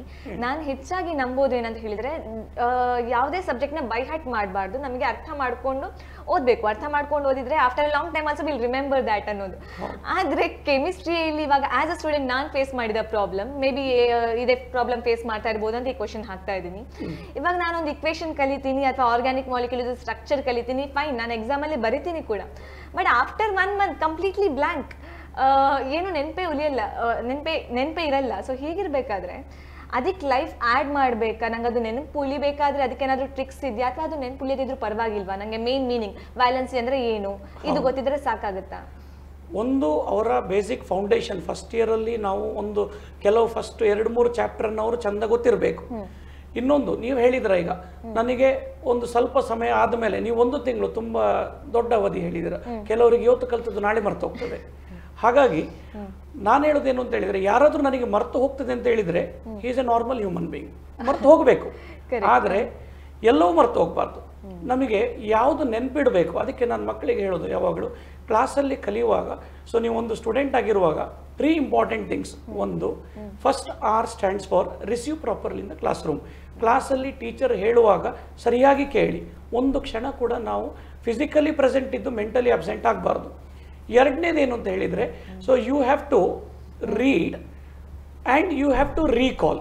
ಸೊ ಎಲ್ಲಿಯಾದರೂ ಕ್ಲಾಸಲ್ಲಿ ಸರಿ ರಿಸೀವ್ ಮಾಡದೇ ಇದ್ದರೆ ಸೊ ನೀವು ಪುನಃ ಓದಬೇಕಾಗ್ತದೆ. ಸೊ ಅದು ಸ್ವಲ್ಪ ಕಷ್ಟದ ಕೆಲಸ. ಹಾಗಾಗಿ ಕ್ಲಾಸಲ್ಲಿ ಸರಿಯಾಗಿ ರಿಸೀವ್ ಮಾಡಿದರೆ ಆಮೇಲೆ ರೀಕಾಲ್ ಮಾಡಬೇಕು. ರೀಕಾಲ್ ಮಾಡ್ತಾ ಇದ್ದಾಗೆ ನಮ್ಮ ಬ್ರೈನಲ್ಲಿ ಅದು ಫ್ರೆಶ್ ಆಗಿರ್ತದೆ. ಸೊ ಈಗ ಕಲಿಸಿದ್ದಾರೆ ಯಾಕೆಂತ ಹೇಳಿದರೆ ನೋಡಿ, ಈಗ ಅವ್ರು ಎಕ್ಸಾಮ್ ಬರೀತಾ ಇದ್ದಾರೆ, ಅದು ಸಾಮಾನ್ಯವರಿಗೆ ಒಂದು 11 ತಿಂಗಳು ಹಿಂದೆ ಆದ ಪಾಠ ಕೂಡ ಉಂಟು ಅದರಲ್ಲಿ. ಸೊ ಅವಾಗ ಅವರಿಗೆ ಪ್ರತಿ ವೀಕೆಂಡಿಗೆ ರೀಕಾಲ್ ಮಾಡುವಾಗ ಅವರಿಗೆ ಮನಸ್ಸಲ್ಲಿರ್ತದೆ ಇದು ನಿನ್ನೆ ಮೊನ್ನೆ ಪಾಠ ಮಾಡಿದ್ದಾರೆ ಅಂತ. ಮೂರನೇದೇನು ಅಂತ ಹೇಳಿದರೆ, ಸೊ ಅದನ್ನು ರೀಪ್ರೊಡ್ಯೂಸ್ ಮಾಡಬೇಕು ಎಕ್ಸಾಮಲ್ಲಿ. ಸೊ ಇಲ್ಲಿ ಪ್ರಾಬ್ಲಮ್ ಏನು ಅಂತ ಹೇಳಿದರೆ, ನಮಗೆ ಇಷ್ಟು ಸಮಯ ಇಲ್ಲ ಅಂತ ಹೇಳ್ಬೋದು ಅವರು. ಈಗ ಇಲ್ಲಿಂದ ನನಗೆ ಬೆಂಗಳೂರಿಗೆ ಹೋಗಲಿಕ್ಕೆ ಒಂದು 8 ಗಂಟೆ ಬೇಕಾದರೆ ಈಗ ಕಣ್ಣು ಮುಚ್ಚಿದರೆ ಒಂದು ಕ್ಷಣದಲ್ಲಿ ಬೆಂಗಳೂರಿಗೆ ಹೋಗಿ ಬರ್ಬೋದು. ಅದೇ ನನಗೆ ಈಗ ಅಮೆರಿಕಕ್ಕೆ ಹೋಗಬೇಕು ಅಂತ ಹೇಳಿದರೆ ಕಣ್ಣು ಮುಚ್ಚಿದರೆ ನಾಳೆ ಬೆಳಿಗ್ಗೆವರೆ ಕಣ್ಣು ಬಿಟ್ಟರು ನಾನು ಅಮೆರಿಕಕ್ಕೆ ಹೋಗ್ಲಿಕ್ಕೆ ಆಗೋದಿಲ್ಲ, ಯಾಕಂದರೆ ನಾನು ಆ ಜಾಗವನ್ನು ನೋಡಲಿಲ್ಲ. ಸೊ ಯಾವುದಾದ್ರೂ ಕ್ಲಾಸಲ್ಲಿ ಸರಿಯಾಗಿ ನೋಡಿದರೆ, ಸೊ ಸರಿಯಾಗಿ ರಿಸೀವ್ ಮಾಡಿದರೆ ಅದನ್ನು ಪದೇ ಪದೇ ರೀಕಾಲ್ ಮಾಡಲಿಕ್ಕೆ ನಮಗೆ ಹೆಚ್ಚು ಸಮಯ ಬೇಡ. ಸೊ ಕಡಿಮೆ ಸಮಯದಲ್ಲಿ so it can be kept fresh in mind. ಆಮೇಲೆ ಎಕ್ಸಾಮಲ್ಲಿ ರೀಪ್ರೊಡ್ಯೂಸ್ ಮಾಡ್ಲಿಕ್ಕೆ ಅವರಿಗೆ ಈಸಿ ಆಗ್ತದೆ. ಓಕೆ ಓಕೆ ಮ್ಯಾಮ್, ಇವಾಗ ಬಯೋದಲ್ಲಿ ಯಾವ ಟೈಪ್ ಕ್ವಶನ್ಸ್ ಜಾಸ್ತಿ ಮಾರ್ಕ್ಸ್ ಫೆಚ್ ಮಾಡುತ್ತೆ? Like which type of questions? Okay, type of questions ನಮ್ಮದ್ರಲ್ಲೂ ಆ ಸರ್ ಸೈಡ್ ಅಲ್ಲಿ ಫಸ್ಟ್ 15 ಕ್ವಶನ್ಸ್ ಆರ್ MCQ, ಅದು ಕಂಪಲ್ಸರಿ, ಅಲ್ಲಿ ಆಪ್ಷನ್ ಇಲ್ಲ. ಒಂದು ಕ್ವಶನ್ಗೆ 4 ಆಪ್ಷನ್ ಇರುತ್ತೆ, ಆ ಆಪ್ಷನ್ ನೋಡಿಕೊಂಡು ಅವರು ಚೂಸ್ ಮಾಡಿ ಬರೀತಾರೆ. ನೆಕ್ಸ್ಟ್ 5 ಇಸ್ ಆಲ್ಸೋ ಇದು ಕಂಪಲ್ಸರಿ, ಅಲ್ಲಿ 5 ಕ್ವಶನ್ ಇರುತ್ತೆ, ಫಿಲ್ ಇನ್ ದ ಬ್ಲಾಂಕ್ಸ್, ಅಲ್ಲೂ ಮೇಲೆ ಆಪ್ಷನ್ಸ್ ಇರುತ್ತೆ, ಅದನ್ನು ನೋಡಿಕೊಂಡು ಫಿಲ್ ಮಾಡಬೇಕು ಅವರು. ಸೊ ಈ 20 ಕ್ವಶನಿಗೆ ಏನು ಆಪ್ಷನ್ ಇಲ್ಲ, ಇಟ್ಸ್ ಕಂಪಲ್ಸರಿ. ಓಕೆ, ಆದ್ಮೇಲೆ ಏನು ಬರುತ್ತೆ ನೋಡಿ, 2 mark 3 mark and 5 mark sections. ಇಲ್ಲಿ ಆಪ್ಷನ್ಸ್ ಇದೆ ನಿಮಗೆ, 2 ಮಾರ್ಕಿಗೆ ಎಕ್ಸ್ಟ್ರಾ 3 ಕ್ವಶನ್ಸ್ ಇದೆ. ಅದನ್ನು ಚೂಸ್ ಮಾಡುವಾಗ rather then choosing explain the whole process ಅಂಥ ಕ್ವಶನ್ಸನ್ನು ಆದಷ್ಟು ಅವಾಯ್ಡ್ ಮಾಡಿ ಸ್ಟೆಪ್ ವೈಸ್ ಬರೆಯುವಂಥ ಸ್ಟೆಪ್ಸ್ ಏನೋ 4 ಮೆನ್ಷನ್ ದ 4 ಸ್ಟೆಪ್ಸ್ ಅಥವಾ ಮೆನ್ಷನ್ 4 ಎಕ್ಸಾಂಪಲ್ಸ್, ಮೆನ್ಷನ್ 4 ಸ್ಟೇಜಸ್, ಇಂಥ ಕ್ವೆಶನ್ಸ್ ಹೋದರೆ ಅಲ್ಲಿ ವರ್ಡ್ ಆನ್ಸರ್ಸ್ ಇರುತ್ತೆ, ಬರೀ ಒಂದೊಂದು ವರ್ಡಲ್ಲಿ ಅಥವಾ ಒಂದು ಸ್ಟೇಟ್ಮೆಂಟಲ್ಲಿ ಮುಗಿಸ್ಕೊಳ್ಬೋದು. ಪ್ರೊಸೆಸ್ ಬರೆಯುವಾಗ ಏನು ಮಾಡ್ತಾರೆ ಮಕ್ಕಳಿಗೆ, explain the process of genetic engineering ಅಂತೇಳಿ ಕೊಟ್ಟರೆ ಫಾರ್ ಎಕ್ಸಾಂಪಲ್, ಅಲ್ಲಿ ತುಂಬ ಸ್ಟೆಪ್ಸ್ ಇದೆ ಎಕ್ಸ್ಪ್ಲೈನ್ ಮಾಡಲಿಕ್ಕೆ. ಅಲ್ಲಿ ಏನಾದರೂ ಒಂದು ಸ್ಟೆಪ್ ಮಿಸ್ ಆದರೆ ದೇ ಲೂಸ್ ಮಾರ್ಕ್ಸ್. ಅಲ್ಲಿ ಔಟ್ ಆಫ್ 3 ಸಿಗೋ ಬದಲು ಅಲ್ಲಿ ಏನೋ ಒಂದು ಮೈನಸ್ ಆಗ್ಬೋದು, because they have missed it. ಅದೇ question if it is like this, just mention 3 examples for ಅಂತೇಳಿ ಅಂತ ಟೈಪ್ ಆಫ್ ಕ್ವೆಶನ್ಸ್ ಇದ್ರೆ ಅಥವಾ mention 3 types of particular process ಆ ರೀತಿ ಇದ್ರೆ ಅಲ್ಲಿ ಅವರಿಗೆ ಬರೀ ಒಂದು ವರ್ಡ್ ಬರೀಲಿಕ್ಕೆ ಇರುವಂಥದ್ದು. ಸೊ ಅದರಲ್ಲಿ they get full marks or they get 0, right. ಅಂತ ರಿಸ್ಕ್ ಫ್ಯಾಕ್ಟರ್ ಇದೆ ಅದರಲ್ಲಿ. ಎಕ್ಸ್ಪ್ಲನೇಷನ್ ಅಲ್ಲಿ ವರ್ಡ್ ಮಿಸ್ ಆಗಿ ಅಥವಾ ಟರ್ಮಿನಾಲಜೀಸ್ ಅಥವಾ ಕೀ ವರ್ಡ್ ಮಿಸ್ ಆಗಿ ಮಾರ್ಕ್ಸ್ ಸ್ವಲ್ಪ ಕಮ್ಮಿ ಆಗೋ ಚಾನ್ಸಸ್ ಜಾಸ್ತಿ. ಅದೇ ಇಂಥ ಕ್ವೆಶನ್ಸ್ ಆದರೆ ಅವರಿಗೆ ಸ್ವಲ್ಪ ಮಾರ್ಕ್ಸ್ ಜಾಸ್ತಿ ಬರ್ಬೋದು. That is one thing. ಇನ್ನೊಂದು, ಇವಾಗ ಅವರು PU ಬೋರ್ಡ್ನವರು 3 model question paper release ಮಾಡಿದ್ದಾರೆ ನೋಡಿ. ಅದರಲ್ಲಿ ಅಪ್ಲಿಕೇಶನ್ ಕ್ವೆಶನ್ಸ್ ಇದೆ ಸರ್ ಹೇಳಿದಾಗೆ, ಹಾಟ್ಸ್ ಅಥವಾ ಅಪ್ಲಿಕೇಶನ್ ಬೇಸ್ಡ್. ಇಲ್ಲಿ ಅದು ಹೇಗೆ ಹೇಳಿದರೆ, ದೇ ಗಿವ್ ಒನ್ ಟೇಬಲ್. ಆ ಟೇಬಲ್ ಒಳಗಡೆ 5 ಮಾರ್ಕ್ಸಿಗೆ ಕೆಲವು some of the columns are left empty. Name of the microorganism is given and you got to fill name of the disease caused by this microorganism. Other side what are the symptoms, ಆ symptoms ಅನ್ನು dash ಬಿಡ್ತಾರೆ. ಮತ್ತೆ ಅಲ್ಲಿ to the point ಆ ಕ್ವೆಶನಿಗೆ ಬರೀ ಒಂದು ವರ್ಡಲ್ಲಿ fill ಮಾಡಿದ್ರೆ ಆಯಿತು. ಸೊ ಅವರಿಗೆ ಅದು ಕಾನ್ಫಿಡೆನ್ಸ್ ಇದ್ರೆ, 100% ಕಾನ್ಫಿಡೆನ್ಸ್ ಇದೆ ನನಗೆ ಆ ಮೈಕ್ರೋ ಬಗ್ಗೆ ಕರೆಕ್ಟ್ ಗೊತ್ತಿದೆ ಅಂತ ಹೇಳಿದ್ರೆ ಅಂಥ ಕ್ವೆಶನ್ಸ್ ಅನ್ನು ಆದಷ್ಟು ಚೂಸ್ ಮಾಡೋದು ಒಳ್ಳೇದು, ಗೊತ್ತಿದ್ರೆ. Rather then going for long answer type. ಆದರೆ ನಾವು ಯಾವಾಗಲೂ ಮಕ್ಕಳಿಗೆ ಅಡ್ವೈಸ್ ಮಾಡುವಂಥದ್ದು right all the questions, answer all the questions. ಆದರೆ ಯಾವಾಗ ಒಮ್ಮೆ ಎಲ್ಲ ಎಷ್ಟು ಬೇಕು ನೋಡಿ ಕ್ವೆಶನ್ಸ್ ಅದೆಲ್ಲ ಮುಗಿಸ್ಕೊಂಡ ಮೇಲೆ at the end let them right all the remaining questions. ಯಾಕೆ ಹೇಳಿದ್ರೆ ಅಲ್ಲಿ 3 ಗಂಟೆ ಟೈಮ್ ಇದೆ ಅವರಿಗೆ, ಅಷ್ಟು ಟೈಮ್ ಬೇಡ. ಅವರು within 2 hours or 2 hours 15 minutes they finish it off. ಎಷ್ಟು ಬೇಕಷ್ಟು ಬರೆದಿರ್ತಾರೆ. ಮತ್ತೆ 3/4 ಗಂಟೆಯಲ್ಲಿ ಸುಮ್ಮನೆ ಕೂರೋ ಬದಲು ಅವರಿಗೆ ಎಲ್ಲ ಆನ್ಸರ್ಸ್ ಬರೀಬೋದು. That's always safe. ನಿಮಗೆ ಅಲ್ಲಿ ಔಟ್ ಆಫ್ ಔಟ್ ಕೊಡ್ಬೇಕಂತ ಹೇಳಿದ್ರೆ ಯಾವಾಗಲೂ ಎಕ್ಸ್ಟ್ರಾ ಕ್ವೆಶನ್ಸ್ ಅನ್ನು ಆನ್ಸರ್ ಮಾಡೋದು ಬೆಟರ್. ಆದರೆ ಯಾವಾಗ ಬಿಗಿನಿಂಗ್ ಅಲ್ಲಿ ಅಲ್ಲ, first let them write everything what is required, ಆದಮೇಲೆ ಇಂಥ ಆಪ್ಷನ್ಸ್ ಅನ್ನು ಬರೀಬೋದು ಅವರು. ಸೊ ಕ್ವೆಶನ್ಸಿಗೆ ಟು ದ ವರ್ಡ್ ಅಥವಾ ವರ್ಡಲ್ಲಿ ಅಥವಾ ಒಂದು ಲೈನಲ್ಲಿ ಮುಗಿಸುವಂಥ ಆನ್ಸರ್ ಇದ್ರೆ ಅದನ್ನು ಚೂಸ್ ಮಾಡೋದು ಬೆಟರ್ ಅವರು. ಓಕೆ ಮ್ಯಾಮ್, ಇವಾಗ ನೀವು ಹೇಳಿದ್ರಿ, ನೀವು ಸ್ಟಾರ್ಟಿಂಗಲ್ಲೇ ಹೇಳಿದ್ರಿ ಪ್ಯಾರಾಗ್ರಾಫ್ ಆನ್ಸರ್ಸ್ ಬೇಡ, ಆದಷ್ಟು ಫ್ಲೋ ಚಾರ್ಟಲ್ಲಿ ಆನ್ಸರ್ಸ್ ಬರೀರಿ ಅನ್ನೋದು ಅಲ್ವಾ? ಸೊ ನಾವಿವಾಗ ಟಾಪರ್ ದೃಷ್ಟಿ ಇಟ್ಕೊಂಡು ಮಾತಾಡಿದೀವಿ ಆಲ್ಮೋಸ್ಟ್. ಬಟ್ ಇವಾಗ ಒಂದು ಎವರೇಜ್ ಸ್ಟೂಡೆಂಟ್ನ ನಾವು ಇವಾಗ ಮನಸ್ಸಲ್ಲಿ ಇಟ್ಕೊಂಡು ಮಾತಾಡೋದಾದ್ರೆ ನನಗೆ ತುಂಬಾನೇ ಕಷ್ಟ ಆಗುತ್ತಪ್ಪ ಆನ್ಸರ್ ಎಲ್ಲ ಕಲಿಯೋಕ್ಕೆ. ನಾನು ಬರೀ ಡಯಾಗ್ರಾಮ್ ಮಾಡಿದ್ರೆ ಸಾಕಾಗುತ್ತಾ? ನಂಗೆ ಪಾಸ್ ಆಗ್ಬೋದಾ ಅಥವಾ ಮಿನಿಮಮ್ ಒಂದು ಫಸ್ಟ್ ಕ್ಲಾಸ್ ಮಾರ್ಕ್ಸ್ ಬರ್ಬೋದಾ? ಬರೇ ಡಯಾಗ್ರಾಮ್ಸ್ ಇಟ್ಕೊಂಡು ಇಲ್ಲ. ಯಾಕೆ ಹೇಳಿದ್ರೆ ಅಲ್ಲಿ ಮ್ಯಾಕ್ಸಿಮಮ್ 2 ಡಯಾಗ್ರಾಮ್ ಇರುತ್ತೆ ಪೇಪರ್ ಅಲ್ಲಿ. ಇಟ್ಸ್ ನಾಟ್ ಲೈಕ್ ತುಂಬಾ ಡಯಾಗ್ರಾಮ್ಸ್ ಇದೆ ಅಂತ ಬರೀ ಡಯಾಗ್ರಾಮ್ ಓದ್ಕೊಂಡು ಕಷ್ಟ ನೋಡಿ. MCQ ಇದ್ದ ಕಾರಣದಲ್ಲಿ 20 ಅಲ್ಲಿ ಸರ್ ಸೆಡ್ ಅಲ್ಲಿ ಅವರ ಕಣ್ಣೆದುರಲ್ಲಿ ಆನ್ಸರ್ ಇದೆ. They have to think little. ಈ ಕ್ವೆಶನ್ಗೆ ಯಾವ ಆನ್ಸರ್ ಇರ್ಬೋದು ಅಂತ ಸ್ವಲ್ಪ ಕನ್ಫ್ಯೂಸಿಂಗ್ ಇದ್ರೂ ಕೂಡ ಒಂದು ಔಟ್ ಆಫ್ 15ರಲ್ಲಿ ಒಂದು 8-9 ಸಿಗೋದು ಅವರೇಜ್ ಮಕ್ಕಳಿಗೆ ಸಿಗ್ಬಹುದು. ಯಾಕೆ ಹೇಳಿದ್ರೆ ಇಂಪಾರ್ಟೆಂಟ್ ಲೈನ್ಸೇ ಇರುತ್ತೆ almost. Fill in the blanks ಕೂಡ ಅದು 5 ಮಾರ್ಕ್ಸ್ ತೆಗೆಯೋದು ತುಂಬ ಕಷ್ಟ ಅಲ್ಲ. ಸೊ ಮತ್ತೆ ಡಯಾಗ್ರಾಮನ್ನೇ ರಿಲೈ ಮಾಡಿಕೊಂಡು ನಾನು ಇರ್ತೇನೆ ಹೇಳಿದರೆ ಪಾಸ್ ಆಗಲಿಕ್ಕೆ ಕಷ್ಟ ಹೇಳ್ಬೋದು. ಯಾಕೆ ಹೇಳಿದರೆ ಡಯಾಗ್ರಾಮ್ ಒಂದು 2 ಬರ್ಬೋದು, ಮ್ಯಾಕ್ಸಿಮಮ್ 3 ಬರ್ಬೋದು. ಅದಕ್ಕಿಂತ ಜಾಸ್ತಿ ಡಯಾಗ್ರಾಮ್ಸ್ ಅಲ್ಲೂ ಐ ಮೀನ್ ಹುಡುಗ ಅಥವಾ ಹುಡುಗಿ ಬೆದರ್ ಪ್ರಾಕ್ಟೀಸ್ ಮಾಡಿದಾರ ಪರ್ಫೆಕ್ಟ್ ಆಗಿ ಅಲ್ವಾ, ಆ ಡಯಾಗ್ರಾಮನ್ನು ಪರ್ಫೆಕ್ಟ್ ಆಗಿ ಲೇಬಲ್ ಮಾಡಿದಾರ. ಸೊ ಲೇಬಲಿಂಗಲ್ಲಿ ಕೂಡ ಮಾರ್ಕ್ಸ್ ಲಾಸ್ ಆಗೋ ಚಾನ್ಸಸ್ ಇರ್ತದೆ. ಮತ್ತು ಇನ್ನೊಂದು ಟೆಕ್ನಿಕಲಿ ಸೌಂಡ್ ಡಯಾಗ್ರಾಮ್, ಆ ಡಯಾಗ್ರಾಮ್ ಅದೇ ರೀತಿ ಕಾಣಬೇಕು ಅಲ್ವಾ? ನಮಗೆ ಅಲ್ಲಿ ವಿ ಹ್ಯಾವ್ ಫಸ್ಟ್ 2 ಚಾಪ್ಟರ್ಸ್ ಅಲ್ಲಿ ತುಂಬಾ ಡಯಾಗ್ರಾಮ್ಸ್ ಇದೆ. ಸೆಕ್ಷುವಲ್ ರೀಪ್ರೊಡಕ್ಷನ್, ಫ್ಲವರಿಂಗ್ ಪ್ಲಾಂಟ್ಸ್ ಅಂತ ಹೇಳಿದೆ, ಆಂಥರ್ ಡಯಾಗ್ರಾಮ್ ಅಥವಾ ಓವ್ಯೂಲ್ ಡಯಾಗ್ರಾಮ್. ಅವರು ಮಾಡುವಾಗ ಅಲ್ಲಿ ಅವ್ರು ಓವ್ಯೂಲ್ ಮಾಡಿದ್ರೆ shouldn't look like a lotus. ಕೆಲವು ಮಕ್ಕಳು ಮಾಡ್ತಾರೆ ಹಾಗೆ, ಅದು ಓವ್ಯೂಲ್ ನ ಬದಲು ಏನೋ ಒಂದು ಲೋಟಸ್ ತರ ಕಾಣ್ತಾ ಇರುತ್ತೆ. ಸೊ ಆ ರೀತಿ ಮಾಡಿದ್ರೆ ಅಲ್ಲಿ ಮಾರ್ಕ್ಸ್ ಮೈನಸ್ ಆಗೋ ಚಾನ್ಸಸ್ ಇರುತ್ತೆ. ಸೊ ಡಯಾಗ್ರಾಮ್ ಅಲ್ಲೂ ಕೂಡ ಅದನ್ನು ಟೇಕನ್ ಫಾರ್ ಗ್ರಾಂಟೆಡ್ ಆಗೋದಿಲ್ಲ. Okay fine fine. ಇವಾಗ ಫ್ಲೋ ಚಾರ್ಟ್, ಇವಾಗ ನಾನು NCERT ಬುಕ್ ಅಲ್ಲಿ ಏನಿದೆ ಫ್ಲೋ ಚಾರ್ಟ್ ಅದನ್ನೇನಾ ಅಥವಾ ಬೇರೆ ಆನ್ಸರ್ಸ್ ನಾನು ಫ್ಲೋ ಚಾರ್ಟ್ ಆಗಿ ಕನ್ವರ್ಟ್ ಮಾಡ್ಕೋಬಹುದಾ? ಫ್ಲೋ ಚಾರ್ಟ್ ಅಂತಲ್ಲ, ಈಗ ಆರೋ ಮಾರ್ಕ್ ಬರಿಬೇಕಂತ ಹೇಳಿ ಅಲ್ಲ, ಪಾಯಿಂಟ್ ವೈಸ್ ಅಲ್ಲಿ. ಓಕೆ, ಪಾಯಿಂಟ್ ವೈಸ್ ಅಲ್ಲಿ ಫ್ಲೋ ಚಾರ್ಟಿಗಿಂತ better it's a point wise. 1 2 3 4 ಅಂತ ಹೇಳಿ ಬರ್ಕೊಂಡು ಹೋಗುದು, ಆನ್ಸರ್ಸ್ ಅನ್ನು ಸ್ಟೆಪ್ಸ್ ಹಾಕೊಳ್ಳೋದು, ಸ್ಟೆಪ್ಸ್ ಬರೆಯುವುದು, ಅದನ್ನು ಅಂಡರ್ಲೈನ್ ಮಾಡೋದು, that is better. Okay fine sir. ಇವಾಗ ನಾವು ನಾರ್ಮಲ್ ಆಗಿ ಹೇಳ್ತೀವಿ ಅಲ್ವಾ, hard work is important, but hard ವರ್ಕಿಗಿಂತ ಜಾಸ್ತಿ ಸ್ಮಾರ್ಟ್ ವರ್ಕ್ ಮಾಡಿ ಅಂತ. ಸೊ ಕೆಮಿಸ್ಟ್ರಿಯಲ್ಲಿ ಯಾವ ರೀತಿ ಸ್ಮಾರ್ಟ್ ವರ್ಕ್ ಮಾಡ್ಬೋದು ನಾವು? ಈಗ ಸ್ಮಾರ್ಟ್ ವರ್ಕ್ ಮಾಡೋದು ಅಂತ ಹೇಳಿದ್ರೆ ಕೆಮಿಸ್ಟ್ರಿಯಲ್ಲಿ ಈಗ ನೀವು ಬಯಾಲಜಿಯಲ್ಲಿ ಮೇಡಮ್ ಹೇಳಿದಾಗೆ ಪ್ರತಿ ಒಂದು ಚಾಪ್ಟರ್ಗೆ ನಾವೇನ್ ಬರೀಬೇಕು ಅಂತ ಹೇಳಿದ್ರೆ ಫ್ಲೋ ಚಾರ್ಟ್ ಎಲ್ಲ ಬರೀದ್ರೆ ಅದಕ್ಕೆ ನಾವು ಫ್ಲೋ ಚಾರ್ಟ್ ಅಂತ ಹೇಳೋದಿಲ್ಲ. ಅದರ ಕೆಳಗೆ ಎಲ್ಲ ಪಾಯಿಂಟ್ಸ್ ಬರೀಲಿಕ್ಕೆ ಇಲ್ಲ. ಈಗ ಒಂದು ಚಾಪ್ಟರ್ ತಗೊಂಡ್ರೆ ಸೊಲ್ಯೂಷನ್ಸ್ ಅಂತ ತಗೊಂಡ್ರೆ, ಸೊ ಅದರಲ್ಲಿ NCERT ಬುಕ್ ಅಲ್ಲಿ ಯಾವುದೆಲ್ಲ ಸೈಡ್ ಹೆಡ್ಡಿಂಗ್ಸ್ ಉಂಟು ಅದನ್ನ ಒಂದು ಪೇಪರ್ ಅಲ್ಲಿ ಬರೆಯೋದು. ಅದೇ ರೀತಿ ಒಂದು ನಿಮಗೆ 10 ಚಾಪ್ಟರ್ಗೆ ನಿಮಗೆ 5 ಶೀಟ್ ಸಾಕು. ಯಾಕಂದರೆ 2 ಸೈಡಲ್ಲಿ ಬರೆಯುವಾಗ ಸೊ 5 ಶೀಟಲ್ಲಿ ನಿಮಗೆ ಎಲ್ಲ ಆ ಚಾಪ್ಟರ್ಗೆ ಸಂಬಂಧಪಟ್ಟಂಥ ಸೈಡ್ ಹೆಡ್ಡಿಂಗ್ಸ್ ಇರಬೇಕು. ಆ ಸೈಡ್ ಹೆಡ್ಡಿಂಗನ್ನು ನೋಡಿದಾಗ ಅವರಿಗೆಲ್ಲ ರೀಕಲೆಕ್ಟ್ ಮಾಡಲಿಕ್ಕೆ ಆಗಬೇಕು ಒಂದು. ಇನ್ನೊಂದು 2ನೇ ಪಾಯಿಂಟ್ ಏನು ಅಂತ ಹೇಳಿದರೆ, ಸ್ಮಾರ್ಟ್ ವರ್ಕ್ ಏನು ಅಂತ ಹೇಳಿದರೆ, ಅವರು ಇಷ್ಟರವರೆಗೆ ಓದಲೇ ಇಲ್ಲ ಅಂತ ಇಟ್ಕೊಳ್ಳಿ, ಕೊನೆ ಮೂಮೆಂಟಲ್ಲಿ ಓದೋದು ಬೇಡ. ಅದನ್ನು ಓದಿದರೆ ಗೊತ್ತಿದ್ದದ್ದು ಮರೆತು ಹೋಗ್ಬೋದು, ಅಥವಾ ನನಗೆ ಗೊತ್ತಿಲ್ಲ ಅಂತ ಹೇಳೋದು ಮನಸ್ಸಲ್ಲಿ ಜಾಸ್ತಿ ಕೊರಿಬೋದು. ಆದ ಕಾರಣ ಯೂಶಲಿ ನಾನೇನು ಸ್ಟೂಡೆಂಟ್ಸಿಗೆ ಹೇಳೋದು ಅಂತ ಹೇಳಿದರೆ, humans body is the slave of it's mind. ಮನಸ್ಸಲ್ಲಿ ನಾವು ಈಸಿ ನನಗೆ ಕಲೀಲಿಕ್ಕೆ ಆಗ್ತದೆ, ನನಗೆ ಎಕ್ಸಾಮಲ್ಲಿ ಬರೀಲಿಕ್ಕೆ ಆಗ್ತದೆ ಅಂತ ಹೇಳಿದರೆ ಅದು ಬರೀಲಿಕ್ಕೆ ಆಗ್ತದೆ. ಸೊ ಆ ರೀತಿ ನಾವು ಪಾಸಿಟಿವಿಟಿಯನ್ನು ಮನಸ್ಸಲ್ಲಿ ಇಟ್ಕೊಂಡು ಈ ರೀತಿ ಫ್ಲೋ ಚಾರ್ಟನ್ನು ಇಟ್ಕೊಂಡು ನಾನು ಹೇಳಿದ್ದೇನೆ, ಒಂದು ಚಾಪ್ಟರಿಗೆ 1 ಗಂಟೆ ರಿವಿಷನ್ ಸಾಕು ಕೊನೆ ದಿವಸ. ಈಗ ಏನು ಮಾಡ್ಬೋದು ಅಂತ ಹೇಳಿದರೆ, ಸೊ ಈಗ ಯಾವುದೆಲ್ಲ ಇಂಪಾರ್ಟೆಂಟ್ ಉಂಟು, ಈಗ ನಾನು ಫಿಸಿಕಲ್ ಕೆಮಿಸ್ಟ್ರಿಯಲ್ಲಿ 3 ಚಾಪ್ಟರ್ ಉಂಟು. ಯಾವುದೆಲ್ಲ ಉಂಟು ಅಂತ ಹೇಳಿದರೆ, ಒಂದು ಸೊಲ್ಯೂಷನ್ಸ್ ಚಾಪ್ಟರ್, 2ನೇದು ಎಲೆಕ್ಟ್ರೋಕೆಮಿಸ್ಟ್ರಿ, 3ನೇದು ಕೆಮಿಕಲ್ ಕೈನೆಟಿಕ್ಸ್. ಸೊಲ್ಯೂಷನ್ ಚಾಪ್ಟರಿಂದ ನಿಮಗೆ 2 ನ್ಯೂಮರಿಕಲ್ಸ್ ಇರ್ತದೆ ಲಾಸ್ಟ್ ಸೆಕ್ಷನಲ್ಲಿ. 41 ಕ್ವಶನ್ ನಂಬರಿಂದ 46 ವರೆಗೆ 6 ಪ್ರಶ್ನೆಯಲ್ಲಿ 2 ಪ್ರಶ್ನೆ ನ್ಯೂಮರಿಕಲ್ಸ್ ವಿಲ್ ಬಿ ಫ್ರಮ್ ನಿಮಗೆ ಸೊಲ್ಯೂಷನ್ ಚಾಪ್ಟರಿಂದ. ಅದರಲ್ಲಿ ಒಂದು ಪ್ರಾಬ್ಲಮ್ ಸಾಮಾನ್ಯ we can expect out of 4 colligative properties ಒಂದು ಪ್ರಾಬ್ಲಮ್ ಗ್ಯಾರಂಟಿ ಬರ್ತದೆ. ಈಗ ಒಬ್ಬ ಬಿಲೋ ಎವರೇಜ್ ಸ್ಟೂಡೆಂಟಿಗೆ ನನಗೆ ಆ ಪ್ರಾಬ್ಲಮ್ ಮಾಡೋದು ಕಷ್ಟ, ನ್ಯೂಮರಿಕಲ್ಸ್ ಮಾಡಲಿಕ್ಕೆ ಆಗೋದಿಲ್ಲ ಅಂತ ಹೇಳಿದರೆ, ಸಪೋಸ್ ಎಲ್ಲಿಯಾದರೂ ನೀವು ವೇಪರ್ ಪ್ರೆಷರ್ ಅಂತ ಹೇಳುವ ವರ್ಡನ್ನು ನೋಡಿದರೆ ನೀವು ಆ formula P1 minus P1/P1 is equal to W2 into M1/M2 into W1 ಬರೀರಿ. ಬೇರೆ ಏನು ಬರೆಯೋದು ಬೇಡ, ಅಷ್ಟು ಬರೆದ್ರೆ 1 ಮಾರ್ಕ್ ಸಿಕ್ಕಿತ್ತು 3ರಲ್ಲಿ. ಏನಾದರೂ ಇಲವೇಷನ್ ಇನ್ ಬಾಯ್ಲಿಂಗ್ ಪಾಯಿಂಟ್ ಅಂತ ಕಂಡ್ರೆ ನೀವು delta TB is equal to KB into W2 into 1000/M2 into W1.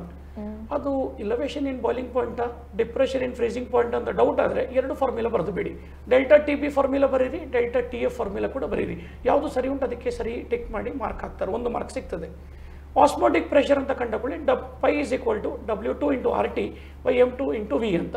Just ನೀವು ಆ ವರ್ಡ್ ನೋಡಿದರೆ ಆ ಫಾರ್ಮುಲಾ ಬರೆದ್ರೆ ಅಟ್ಲೀಸ್ಟ್ 1 ಮಾರ್ಕ್ ಸಿಗ್ತದೆ ಅಲ್ಲಿ. ಇನ್ನೊಂದು ನಿಮಗೆ difference between ideal and non ideal solution.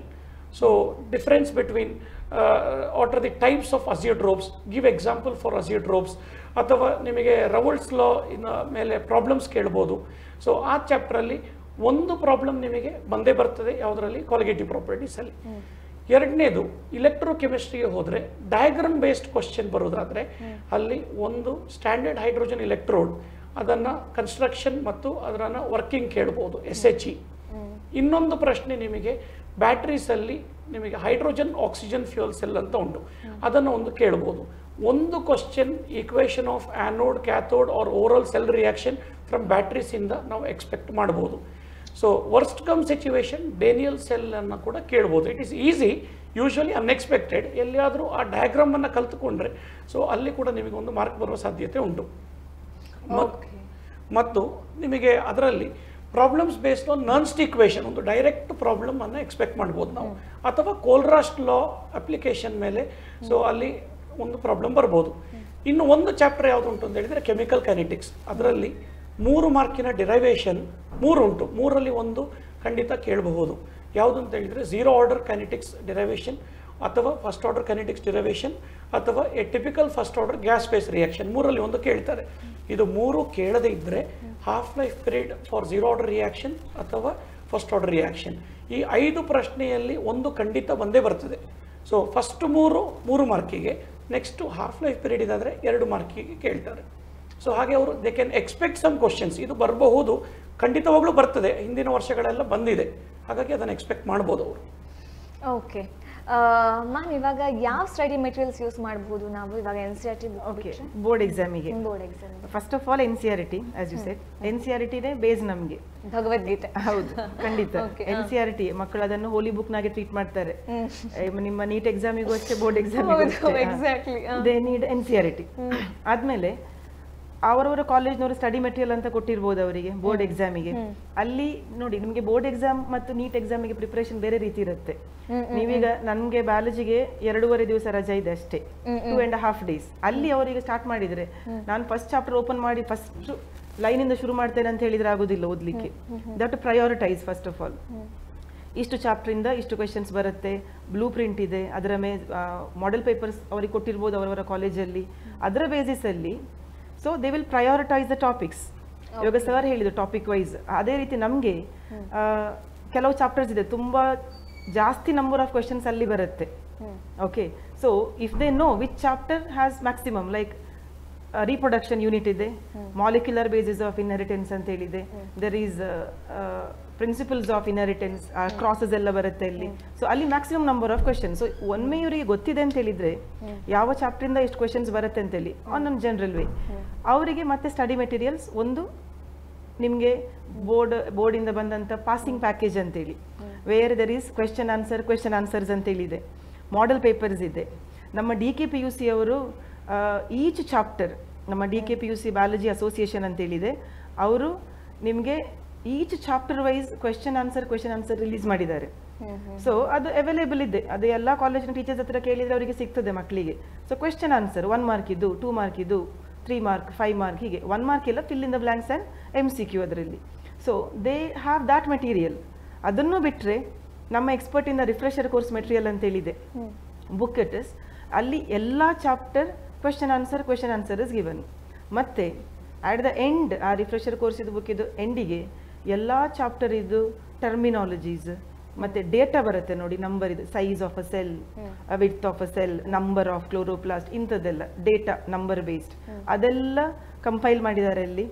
ಮತ್ತು ಡಿಸ್ಕವರೀಸ್ ಬರುತ್ತೆ ಬಯಾಲಜಿಯಲ್ಲಿ, name of the scientist, what did he discover and what was the subject ಅಥವಾ ವಾಟ್ ಟಾಪಿಕ್ ಅದೆಲ್ಲ, ಅಥವಾ ಅವ್ರದ್ದು designation, is a naturalist, biologist, biochemist, ಇಂಥದ್ದೆಲ್ಲ ಅದನ್ನೆಲ್ಲ ಫೈಲ್ ಅಪ್ ಮಾಡಿದ್ದಾರೆ ಅಲ್ಲಿ. ಸೊ ಅದನ್ನು ರೆಫರ್ ಮಾಡ್ಬೋದು. That is for the last minute revision. Okay, ಆವಾಗ ಕುತ್ಕೊಂಡು ಅವ್ರು ಕಲಿಬಾರದು 2.5 ದಿವಸದಲ್ಲಿ. ಸೊ ಆ 2.5 ದಿವಸ is only for the revision, prioritize ಮಾಡೋದು. ಆದಮೇಲೆ topic wise they got to learn how to write the answer, ಎಲ್ಲಿಂದ ಶುರು ಮಾಡಬೇಕು, ಎಲ್ಲಿಗೆ ಎಂಡ್ ಮಾಡಬೇಕು, ಅದು ಗೊತ್ತಿರಬೇಕು ಅವರು.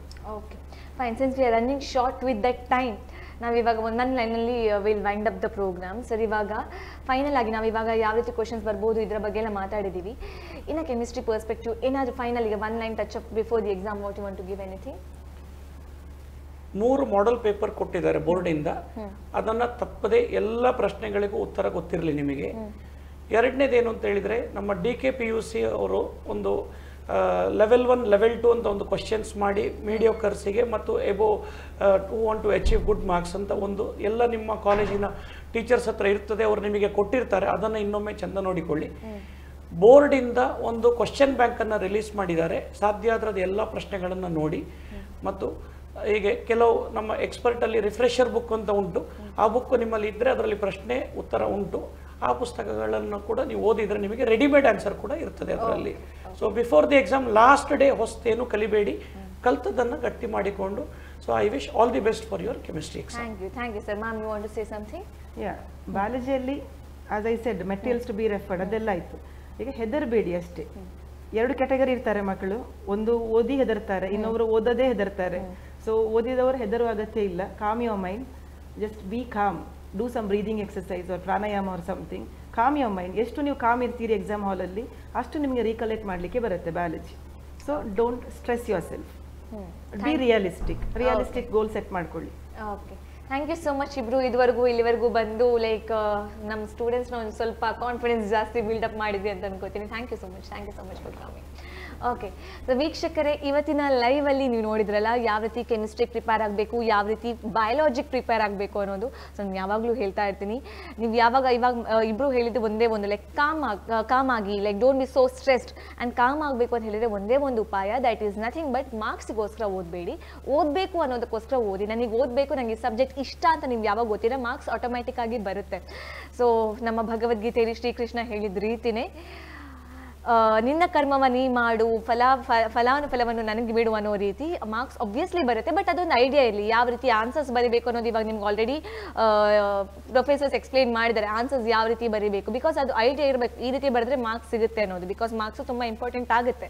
ಬಟ್ ಓದಬೇಕಾದ್ರೆ ಓದಬೇಕು ಅನ್ನೋ ದೃಷ್ಟಿಯಿಂದ ಓದಿ, ಖಂಡಿತವಾಗ್ಲೂ ಎಕ್ಸಾಮ್ಸ್ ಇರುತ್ತೆ. ಆಲ್ ದಿ ವೆರಿ ಬೆಸ್ಟ್ ಅಂತ ಹೇಳ್ತಾ ಥ್ಯಾಂಕ್ ಯು ಸೋ ಮಚ್. ಇಲ್ಲಿಗೆ ಕಾರ್ಯಕ್ರಮನ ನಾವು ಮುಗಿಸ್ತಾ ಇದ್ದೀವಿ. ನಮ್ಮ TV, the pulse of coastal Karnataka.